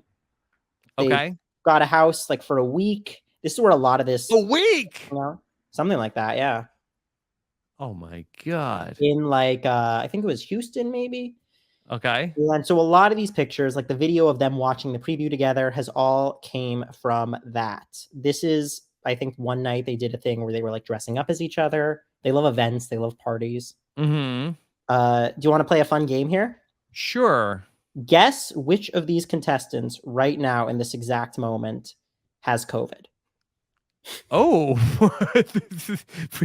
if somebody in this photo has COVID? Yes. I've never played this game before. What if I told you it's 2 of them? 2 of them? Well, I'm guessing it's all of them. Eventually. This may have been a super spreader event, unfortunately. Boy. I'm also trying to guess who is the person that is in the back behind Maddie. That's Suede, I believe. That's Sarah. Yeah. Okay. I'm gonna guess that the person that has COVID might be Matt in the back. No, it's not. Who is it? It is right there, dead center, Helen Lee. Oh, okay. Now, double or nothing. Yes. Who else has COVID? All of them. Everybody. Unfortunately, evil Carson came in and also Okay. and they unfortunately had to miss out on like almost all of the festivities Okay. for this event. Now, who are Matt and Franny supposed to be? I think they're supposed to be themselves. I don't know. Their They're wardrobe themselves? Is are too Carolyn similar, herself? I think. That's not Carolyn. Oh, who's that? That's Heidi. Heidi is Carolyn? I know. Or maybe it's Jamie. We don't know. Well, let's look at the outline. I can't. I'm so confused. My brain is broke. So Heidi is dressed as Carolyn? Yeah, she got the wig and everything. Well, that's good. I know. And then who's Jamie supposed to be? Jamie's the one I don't know. I can't see her outfit, so okay. So Carolyn's not there. Yes. No, I don't think Carolyn could make it, which might have been smart in the long run. Yeah. Okay. In hindsight. Yeah. And is Sarah wearing the Omer shirt? Who's she supposed to be? Yeah, Sarah and Matthew are both Omer. Omer, yeah. Okay. I feel like they didn't quite get the rules of the game, but maybe maybe I'm missing it. Okay. All right. Then yeah, Jordan Kalish's mom made him a something for his birthday. We love Survivor moms. Yes. Okay. But they better have a good final tribal council argument, Mom. Okay. All right. Then what's going on here? This is the one I really don't understand about. People from Survivor 44 got lip injections. Is this right? Is this true, or were these videos deep faked? Can we see the video? Okay. Sure. Okay. Let me just go ahead and bring this up over here. Because I don't really understand. Like, I don't really even understand lip injections. But they got their money. They got this. So this has just happened now. This wasn't like when they got together before the season. But they knew what money was coming in. They knew, and they Carson and Jam all knew. And they planned this. Okay, we're getting lip injections. Okay, you hit 60K followers, and suddenly. All right. So you got like what, one syringe? All right, pause a second. Carson looks good. Well, he should keep duh. Anyway, tell me when he doesn't look good. Mm-hmm. I might move him off of the kill list and into Ding or Mary. Okay. Yeah, but like I didn't do what you did. I actually got like implants in my lips. Implants? Let's just say I can't tell Jam. I needed to. And I can't really see Fran. They don't look that bad. Look, yours are like. I think. But they had somebody like standing by. Like I can't imagine that do they Venmo them the money from CBS? Like they had their photo shoot lined up. I mean, you gotta look pre. I'm so confused about this. I think I would wager to guess this is post finale. Wait, do we know if this was like a TikTok filter? Maybe. I mean, you want to know what it honestly is? What? It's like there's a little cup that you can like suck on that like just blows your lips up. Oh, so it wasn't real. They didn't really get. Okay, I was like that. Just the logistics of this to me was it's a fun little troll from them. Okay, they got us. Yeah, they got us. They got us. Okay, this might have been a Warson idea. He's going crazy. I'm excited to see Unleashed Carson on social media. Yes. Okay. Do you think that the shop is going to come back? I'm surprised it hasn't come back yet. I think the issue was he was using Survivor pictures. Is that what the issue is? You like can't technically do that. Any photos that are from Survivor is like their property, so you can't sell them. Yeah. Okay. Like the Carson wait until they hear about the Lydia Chlamydia store. Don't bring that to their radar. Okay. Then this is a tweet from you we have. Oh. Okay. All right, here we go. This might be a good one to end on. All right. Okay. All right, here's a tweet from you. And let me see if I can bring this up. All right. This is, can you set this up?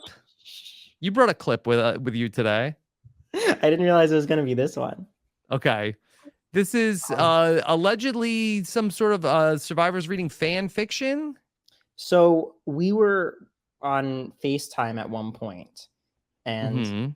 there's a lot of Survivor fan fiction. I don't know if you knew about this. This could be a good off-season podcast. I didn't know about this. So after the Survivor Antique Roadshow, there's one about you actually. Okay. Yeah, don't read it. Okay. You won't like it. There and the fan fiction can often be romantic in nature. Yep. So is the one about me romantic in nature?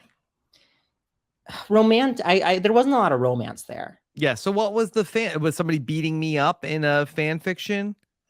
Not beating you up. Yes. It was the Amazon men. Yes. Got, I think, very lonely one night.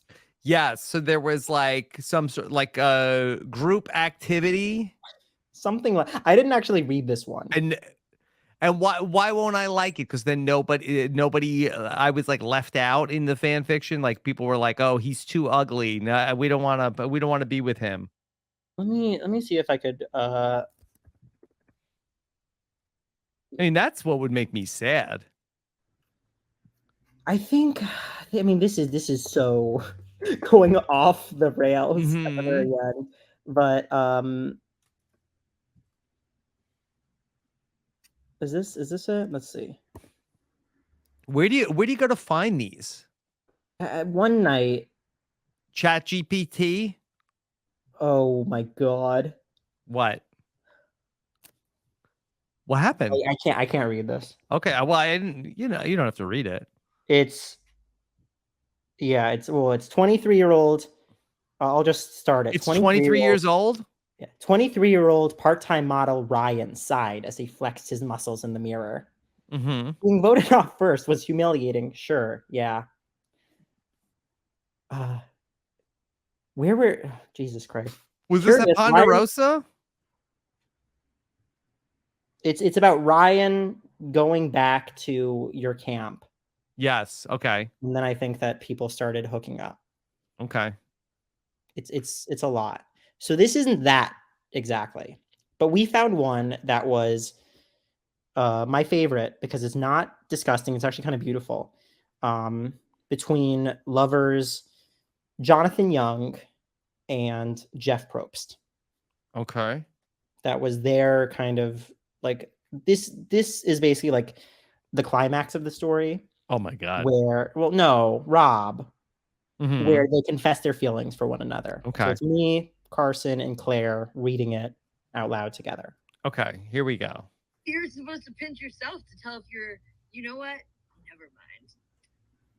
Jonathan shrugged and said, "To answer your question, I want you. This." You played Jonathan. Was there casting for this? Yeah, there was casting. Yes. Okay. And Carson is the narrator and Claire's playing Jeff. Yeah, that we felt like that was a good fit. Okay. Just never knew if you wanted me to. Jeff cracked a smile, brought both his hands up to Jonathan's neck, a fond look on his face. He led them a little deeper into the clearing where the two men sat on a fallen tree and discussed how they were both bisexual and had secretly harbored feelings for one another for most of the season. I just love like they discussed that they were both bisexual. Okay. I'm watching it back in this context, 2 hours into a podcast about Survivor. Yeah. I really think that like my brain has fundamentally been broken. Yeah. I mean, that happened to me a long time ago. Yeah. I think that there's different ways that you can lose your mind from this show. And I feel like mine is maybe a little bit more fun than say like, I don't know, like a losing finalist, for instance, who's sitting there counting the votes they could have gotten. Like there's a lot I could have done differently. Yeah. So I don't have to live with those regrets. Deep Fried Couch wanted to know how many new era cast members would Zach say are confirmed sucky people? I love this question. are how many people in the new era are confirmed sucky people? Confirmed sucky people. So it's not like sometimes like there are people that are rumored to be sucky people, but this is like confirmed. I would say one.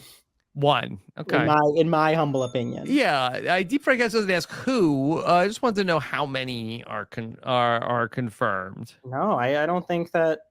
I don't want this podcast to be taken down after all this fun and games, so I won't even say it. Okay. All right. Appreciate that, Zach. All right. I had another idea for an off-season podcast. Okay. After I do the antique roadshow of Survivor, then I also want to then hear from people like, what was your greatest Survivor encounter?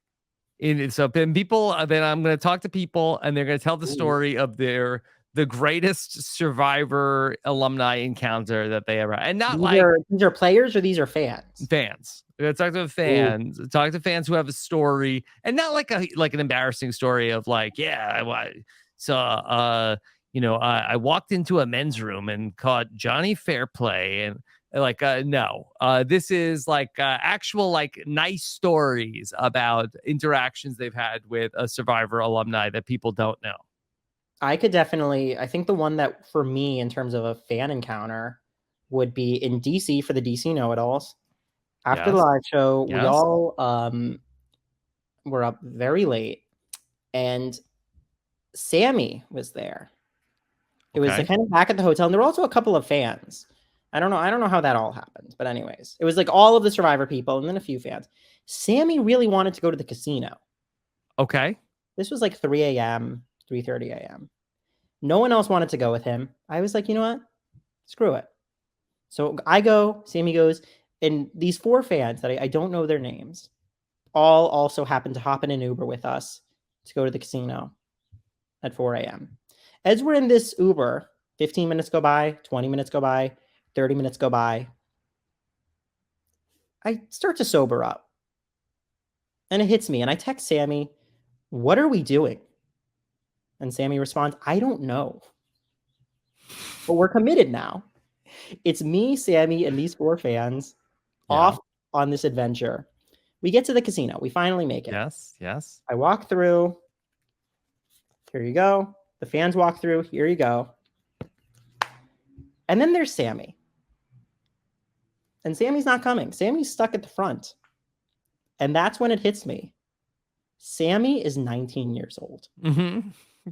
That was the first thing that hit me in this story. Sammy cannot get into a casino. Right. Sammy, being the nicest guy, goes, no. You have fun. I'll just Uber back. It's fine. I'm like, Sammy, I am not leaving you. I don't know anyone here. Mm-hmm. So we get straight back in the Uber, go to the hotel, 45 minutes out of the way again, and get back probably at like 6 a.m. Yeah. With the fans? The fans came with you? And the fans came with us. I'm sure that was the craziest. That I can't imagine those fans have had a crazier Survivor interaction than going to a casino with me and Sammy and then going right back home. Yeah, you just went to the casino. You didn't go in the casino. Yeah, well, we stood outside of it. Yeah. It's kind of like how I sort of played Survivor. Yes, it's very similar. Yeah. You went to Fiji and then went like immediately left. Like, I can't get in here. Exactly. Mm-hmm. All right. The great Zach Wurtenberger. Zach, where can people keep up with all of your tweets and get you over the 10,000 Twitter follower hump? You can find me at Zach Wurt anywhere. ZACHWURT. Mm-hmm. Yes, please come. It'd be so fun because then I can stop caring about the followers. Yeah, I'm so close. I can taste it. I can start feeling myself like, you're getting right there. blinded. Yeah. Every tweet I make, I'm like, is this the one? And I really need that to be over. Also, you can subscribe on YouTube. For the beloved video. Yeah, that was I had a a lot of question fun. for you about did you see anybody in the Survivor 45 preview that was in the original Survivor 41 cast? Oh yeah, from Caitlin. Thus far, I have not. I've barely spoken to anyone from 45, so we can still there's still people to maybe be discovered. Jesse's also my point person on this, so I asked him, I'm like, do you recognize anyone from finals? He didn't recognize anyone other than Bruce, obviously. But since making the video, I actually have had people reach out as so there are more people. We have found more people to the cast. But they haven't played Survivor, so it's not like, Are they even people? Right. Yeah. I really want to give their social security numbers out there. But we can say one of the digits is 6. Right. One of them is 6. Yeah. Drop the 6. And keep the other 8 numbers. Yeah. Yeah. All right, Zach. Well, this was very fun.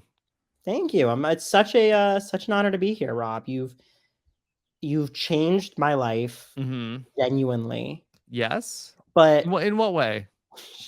Well, you know what actually is really cool? Like being 100% genuine is I found on Reddit a little bit ago that the first time I don't even know if you know this, you might. The first time I ever appeared on Rob Has a Podcast was the Ghost Island finale feedback show. Yes. Where I got a voicemail and it was the final voicemail of the call. Yes. And it was like the question was something like, what's the next Survivor First that's going to happen or whatever. Not knowing that one day I would be a Survivor First. Yep. And that was like literally like 5 years ago to this day. How excited I was to just have like a voicemail. Yeah, look at you now. Well, right. So now getting to do the finale feedback show. I love having you here. That I feel like you're so fun on the podcast. When we were together in Raleigh, I'll never forget something you said to me was that, hey, listening to Rob As a Podcast did not help me be good at Survivor, but it did help me be good at being on Rob As a Podcast. Yeah. No, because I was always, for me, Rob As a Podcast, the joy of this show is the fun and games, is the feedback show, is the ridiculousness, the sound bites, all that. Like that's what I love about this show. And when I then get the opportunity to be on this show, that's what I want to bring. I want to have fun. It's a TV show at the end of the day. It's a reality television show. This is so not serious.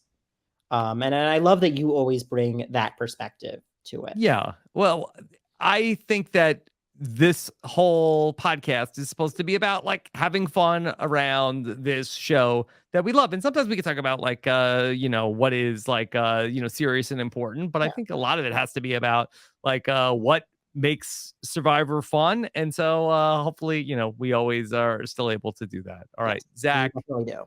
Thank you so much for being here for the Survivor Feedback Show. Hope everybody had a great Memorial Day weekend here in the U.S. Plenty of other Survivor podcasts to come. I'll be working on some off-season podcasts. Maybe we'll get to interview the Survivor 44 players. Maybe. Who knows? Maybe. Who knows? Feeling like you will or won't? I am feeling like we will. I have no reason yet. It's beyond, Come on. Yeah. All right. Thank you so much, everybody. Take care. Have a good one. Bye.